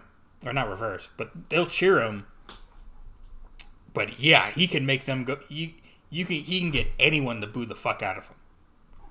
And his fiance on Twitter, yeah, we fought, so I drew this picture of Moxley.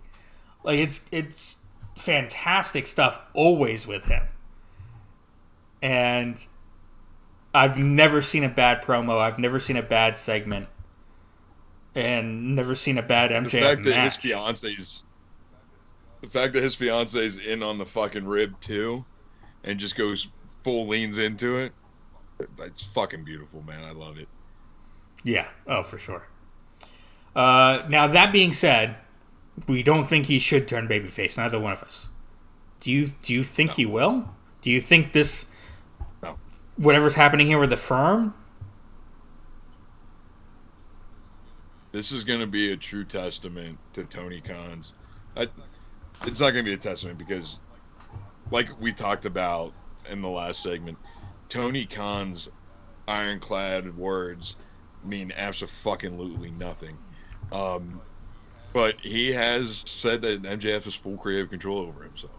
They can want him to turn babyface all they want, but unless MJF agrees to it, they're not going to do it. With that being said, it's still Tony Khan's company. Right. You have to play by the rules or else you're not on TV. Well, we know, hey, they've had their clashes. But absolutely. All right. Well, let us know what you think. Will MJF turn babyface?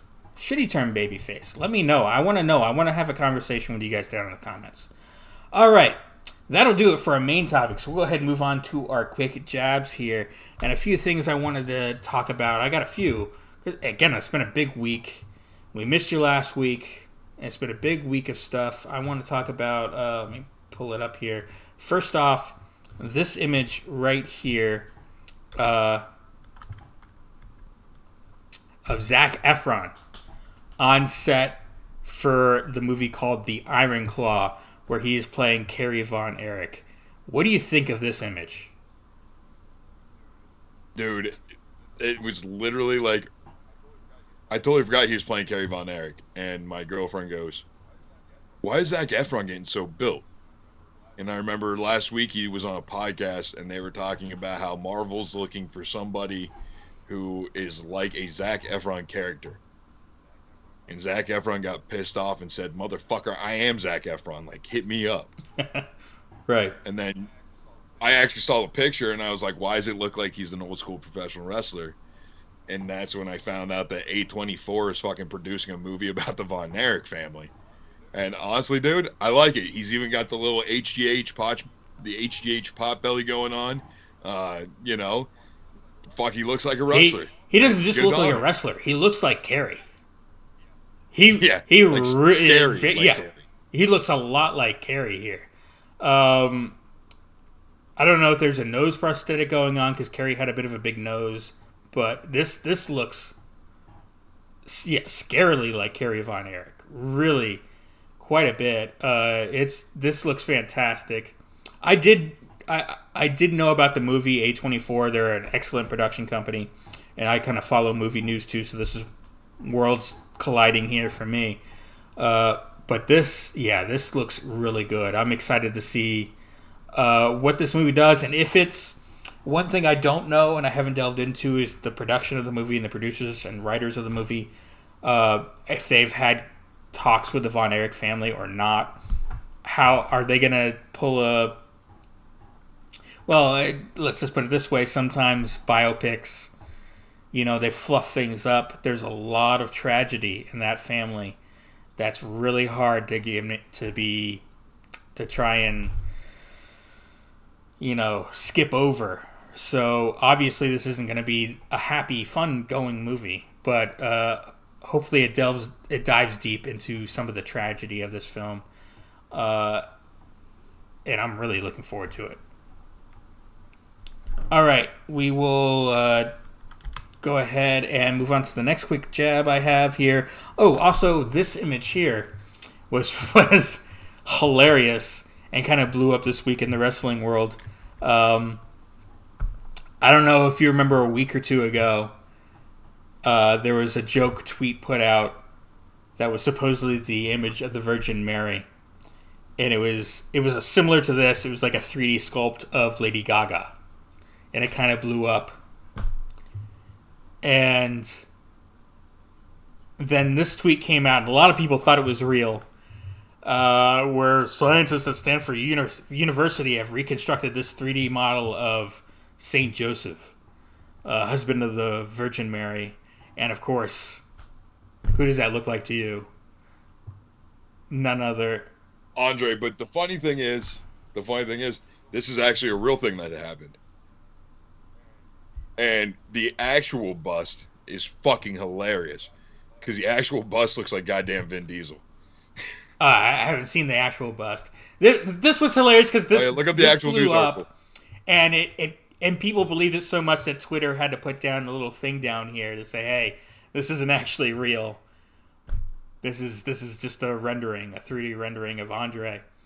But still, believable. I mean, hey, hilarious stuff that a lot of people bought it, and just I bought it until I saw. To be honest with you, I thought it was great. I also bought it because I was like, why does it look like Andre? Exactly. All right. The next quick jab I want to talk about, hey, we brought it up a little bit. Roman Reigns, the segment with the Bloodline on SmackDown on Friday night. My God. Sami Zayn is a national treasure. Got Jay and Roman to pop, Jay especially. Jay just couldn't keep a straight face. And what I love more than anything about this is Roman, rather than trying to hide his laughter or try to keep going the way they were supposed to go, he played into it. He leaned into it. And even tried to get Jay, hey, it's okay. No, turn back. Look back at the camera. Laugh. It's okay. We'll use this to further the story rather than try and hide it. And when I was watching that, I replayed that bit a couple of times. I'm like, man, we're light years ahead. Do you remember Roman Reigns trying to do a promo when he was with the Shield? Suffer and succotash. Like, goodness. Like, he is God level tier promo ability right now. And Sami Zayn just killing it. One thing I did notice from that promo, and I don't know if it's just kind of like a reach or not, but I was eating before the show, listening to the promo because I had prior engagements last night, and looking down eating, I'm listening to the promo. Is Roman not starting to sound more and more like The Rock every week? I never thought of that. I'll have to listen to a promo of his with that in mind. I think he's getting a little more Go back and loose. listen to what he tells Jay. I think he's getting a little bit more loose. So I can see where you're coming from with that, but I never made that connection. No. But you're right. Sami Zayn's a goddamn national treasure, and he took the bloodline out the fucking Waffle House afterwards. I mean, what a stand-up Yeah, guy. that was a video that was it was a network / Peacock exclusive that they posted on Twitter and online. And I saw it. I found it literally just before we started recording this show, and I sent it to Tony because it made me bust out laughing. And it's apparently after SmackDown on the SmackDown Lowdown show, and it's a little like stick interview with the Bloodline minus Roman and Paul, and Sammy's like, and Jay's got his fantastic physical presence where he's just pissed off, especially because Sammy's fucking right there. But it's a little looser because it's not a live promo. It's just, a little network exclusive, whatever. And Sami Zayn's like, hey, yeah, actually, we're about to go get some dinner. We're gonna go to the Waffle House. And Jay just goes, and it's great on Jay. It actually, this is Jay being hilarious. Jay goes, oh yeah, we're gonna go to the Waffle. He suddenly forgets that he hates Sami Zayn, and it's just hilarious. Go look it up if you can. It's good stuff. Free Waffle House is always a signal. Absolutely, yeah. Sami Zayn said it was on him, so of course, why wouldn't Jay smile to that? The only other little bit of quick jabs that I have is Meltzer let loose this week that he has recorded a commentary track with Bret Hart for the 25th anniversary of Wrestling with Shadows. What do you think of this news? Is this exciting to you? I mean, yes and no. I was kind of late to Wrestling with Shadows because it was on Netflix for a while. And admittedly, Bret Hart was never my favorite member of the Hart family. I'm going to choose my words very carefully. I think he's a fucking crybaby. Yeah. Especially with the news of him demanding Goldberg gets taken out of the Hall of Fame. Fucking cry me a river, you jerk off. Yeah, he's definitely... well, he's a lot like CM Punk. He holds on to his grudges. Let's just put it that way. He's a bitter man. With that being said, though,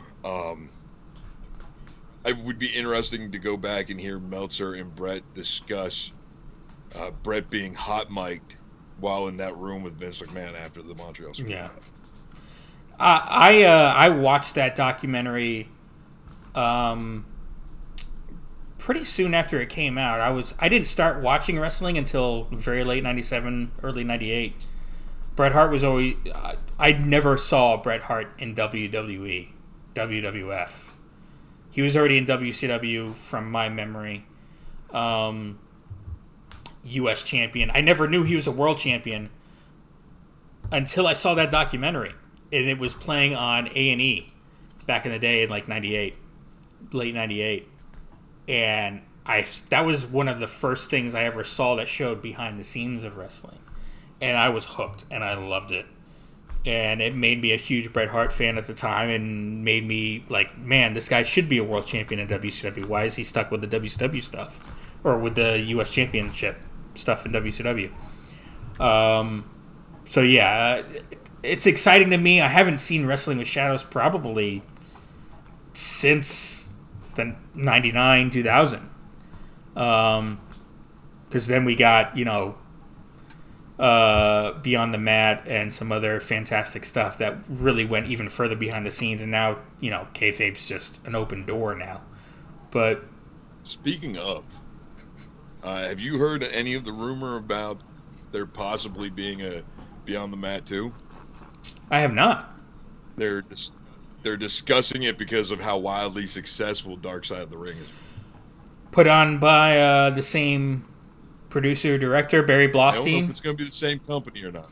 Barry Blaustein was the director, creator of the first Beyond the Mat. It would only be interesting to me if he were doing it again. Because Beyond the Mat is his. I mean, don't get me wrong, a documentary like that would be great. But don't call it Beyond the Mat if it's not Blostein. To me, that's specifically him.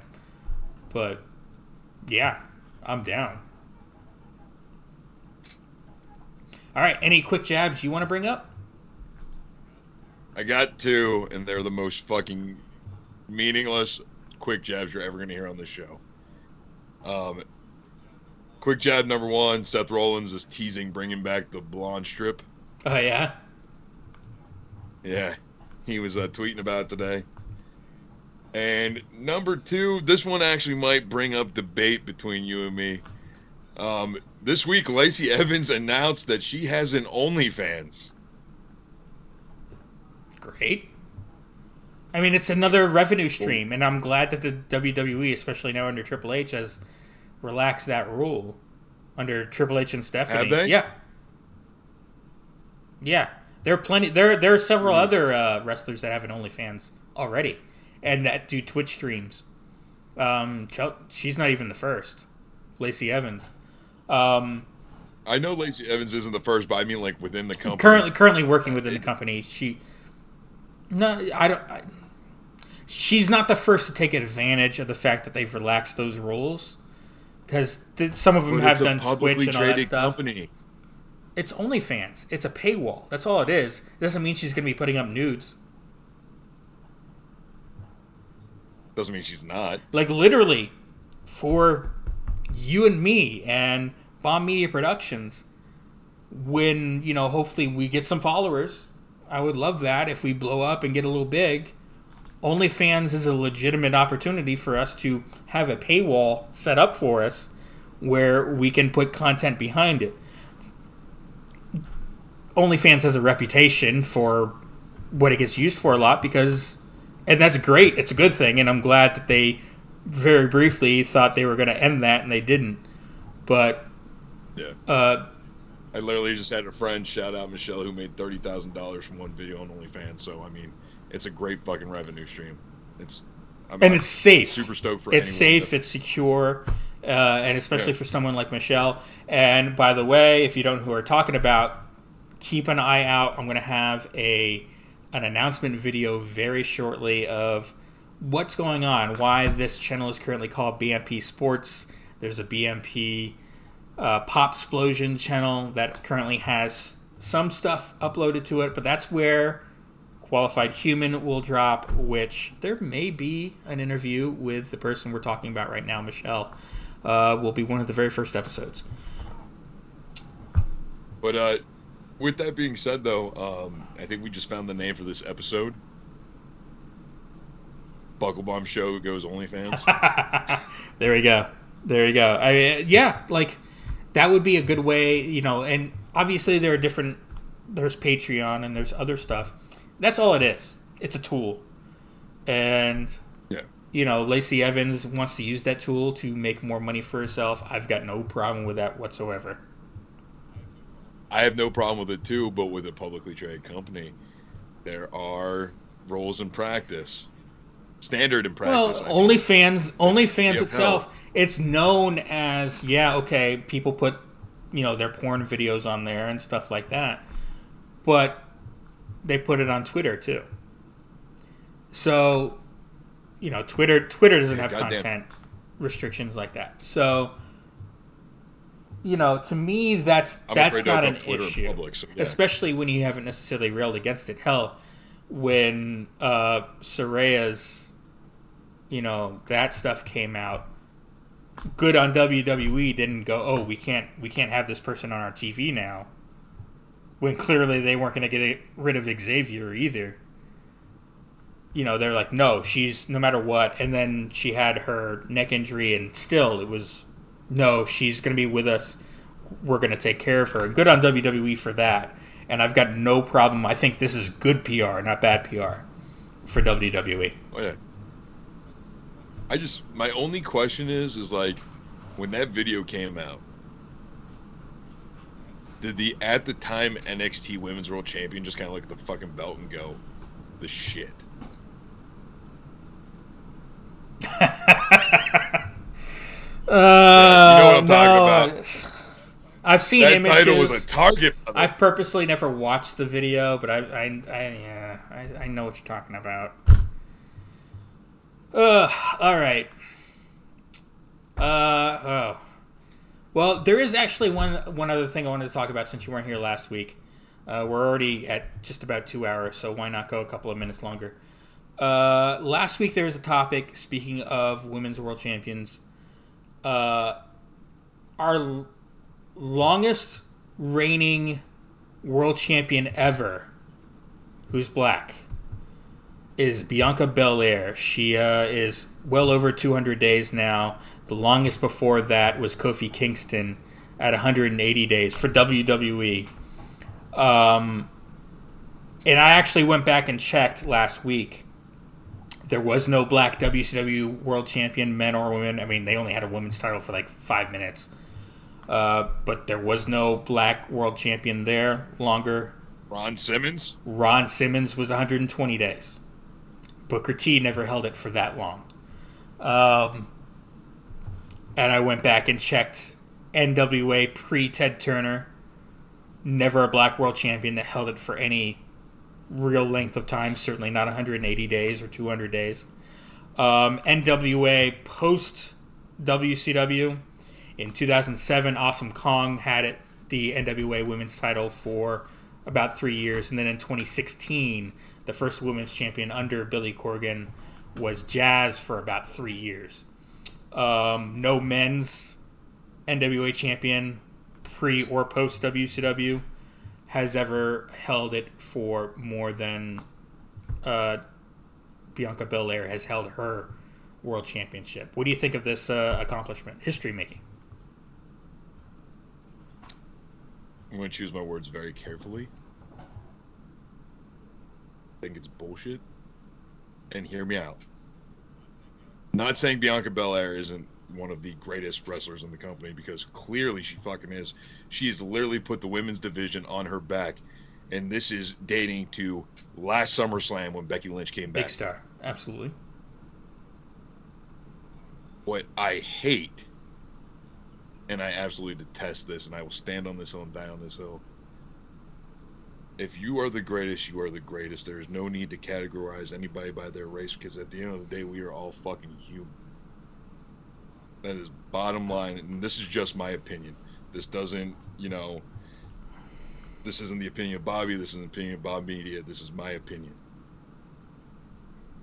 We put each other in these boxes for what?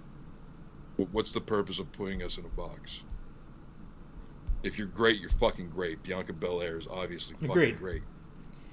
But we don't need to say she's great as a black person. She is great as a fucking human. It's not about saying she's great as a black person. It's about saying, hey, these are accomplishments that are happening now because they weren't happening before.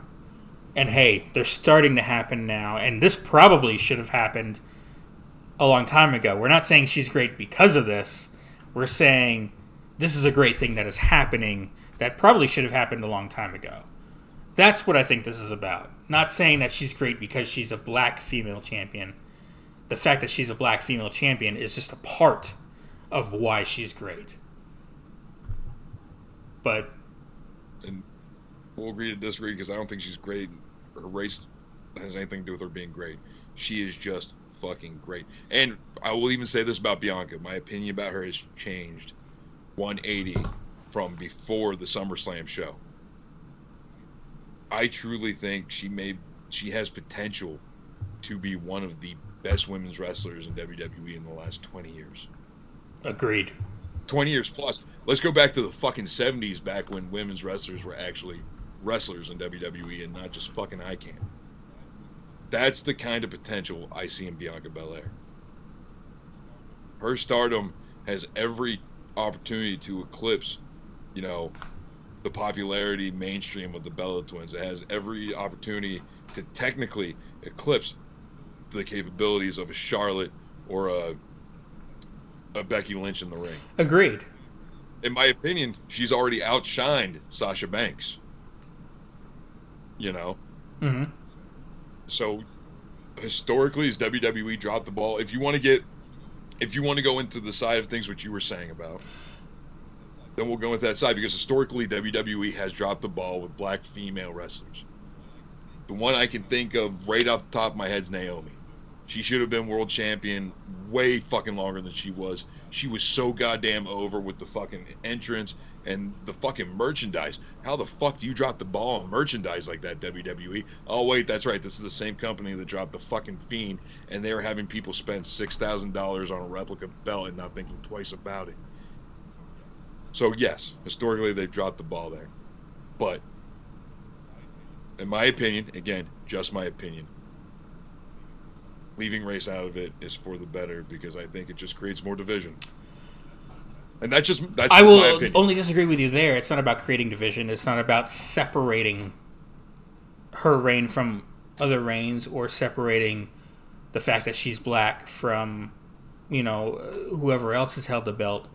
It's about recognizing the accomplishments of people whose accomplishments haven't been recognized very much before, or who haven't even had that many accomplishments because they've been held down. It's not about dividing them out and saying, hey, they're great because they're black. It's about saying, hey, they're great too. Does that make sense? Again, I'm going to agree to disagree with you on that one, man. I don't think that's what it's about. That's absolutely I what it's truly about. don't. 100% what it's about. Again, agree to disagree, man. I can't buy into the fact that you can't all just be in the same bubble. Like, I understand it's not that she's not in the same bubble, but when you have a history in this country, and again, I don't like to get political, but it's a topic I brought up. When you have a history in this country that is what it is, and there's no disputing that, recognizing those accomplishments doesn't mean it divides them out from everything else. It means, hey, here we are. It's about proving that, hey, they belong as well. It's not about saying, hey, this is a great black champion. It's saying, hey, this is a great champion. Isn't she great? She's the best that we've ever had as a black person. That's fantastic. See, you're recognizing that. There's the caveat as the black person, when that shouldn't even be a fucking factor in this. Why not? Because if it's not dividing her out, why not? She's still a fantastic champion. We both agree on that. Why is the caveat that she's the greatest black champion somehow demeaning to black people or to people as a whole? Like, it doesn't take her out of the bubble. It just says, hey, that bubble as a whole is a part of our bubble and should be a part of our bubble, and it didn't used to be.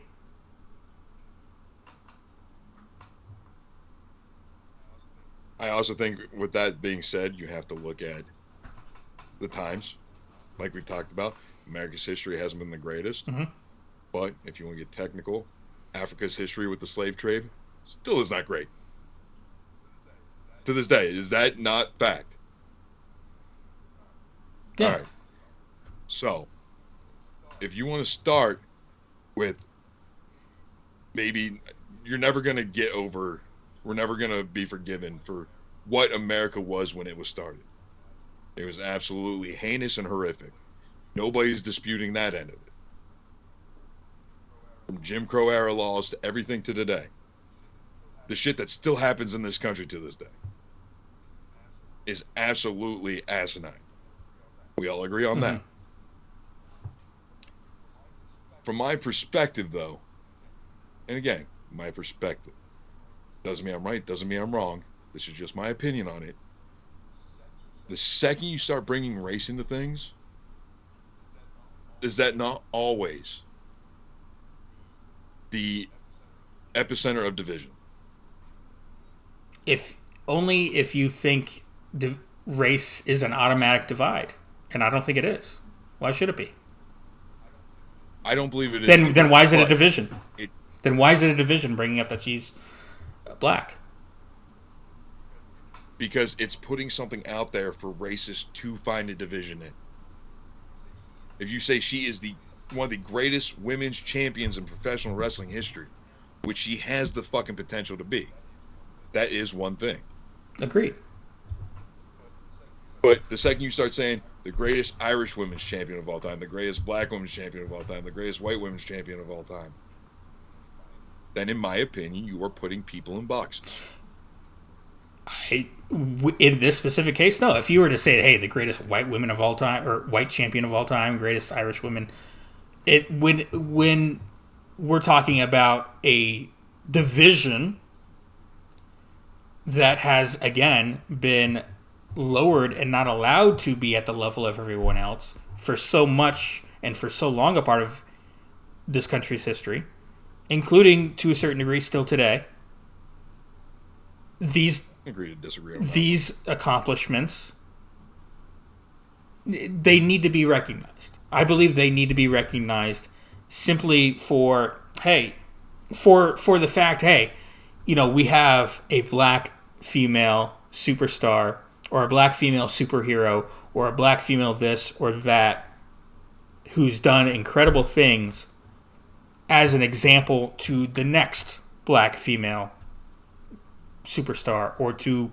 this or that who maybe didn't see themselves in something. There's a representation thing. Which we're seeing big and is a big divisive thing in the country where people are like, oh, you're too woke.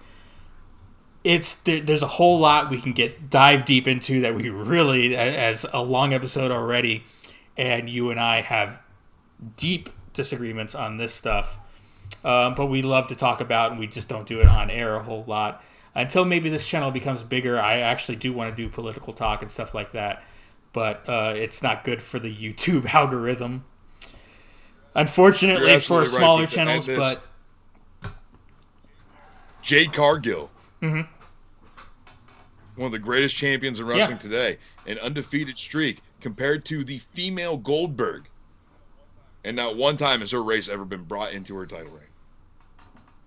Why? Wait a minute. By your logic, there, why'd you say female there? Why is she being divided out? Because there's no men that are fucking women's champion. I'm talking women's. Well, I was talking world champions. That's all we were talking about with Bianca. World champions, women's or men's. Oh my God! Way to go with the gotcha bullshit, Bobby. Cool. Just saying. That was so fucking weird. Okay. All right. Oh, but hey, you and I still love each other despite our differences here, and that's the important thing. We want to try and convince the other. We don't want to try and shun the other away. And that's how I believe how you make the world better. You don't try and I'm not saying I'm anti-canceling people. That's canceling, whether you believe it's a thing or not, is again an entirely separate subject. And we're getting really deep into the weeds. It just happened to me this week, so yeah, no, it's kind of a real fucking thing. Well, it depends on your definition of canceling as well. But yes, go follow. And actually, I suppose I need to update your TikTok on the graphic here for your name because that's not his TikTok anymore. What is your TikTok? Not. Let's go ahead and put that out there. The new TikTok is The Grizzly Villain Lives. And if you don't mind, Bobby, before we get up out of here, there is something I want to say. All right. Just real quick. No, it's not going to be anything like my appearance on the Man Cave because that was drunk and petty me. This is actually something more serious than that. If anybody pays attention to my social media pages, you know this week I went after a conservative group and called them on their hypocritical bullshit, which turned into my account getting mass reported and banned at just under 120,000 followers. You know anything about me? I don't care about followers. I care about the people that got the help through TikTok. Unfortunately, there's people in this world who don't have the same perspective that I do. I found out today that yesterday morning, another creator that this group went after had chosen to end her own life. I'm not saying that it was this group's fault directly, but as a whole, as a country, as human beings, we need to come together. We need to do better. We need to start putting people in check for bullying. We need to, instead of pushing people off an edge, we need to be the ones to reel them back in from the edge. Life is too short and life is too precious.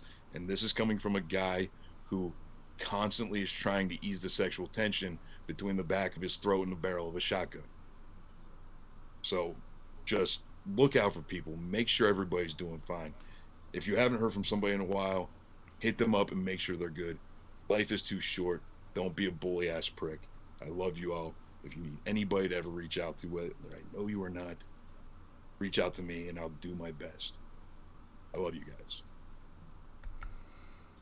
All right, and yeah, that is one thing you and I definitely both agree on is bullying in this country is the division in this company has created a lot of that, and it has caused some terrible things. Obviously, we have a mental health crisis in this country, and bullying is a huge, huge part of that. And certainly we want everyone to be well. I don't care what side of the fence you ride, whether it be conservative and liberal, whether it be WWE and AEW, whether it be Marvel, DC, Star Wars, Star Trek, I do not care. If you're being bullied, reach out to someone. Reach out to me. Reach out to Tony. Reach out, no matter what, reach out to a friend. Reach out to a loved one. No one wants you gone. We want you here. We want you with us. We want you to be safe and happy. And I don't think that there's anyone that can disagree with that. All right, that will do it for this episode of the Buckle Bomb Show. Have a happy Halloween. We've got a good show here, a nice long show. I got into some heavy topics there at the end, but that's never a bad thing. I like talking about heavy stuff, as long as it's always meaningful. All right, Tony, we'll see you next week. Love you, buddy. You too, man.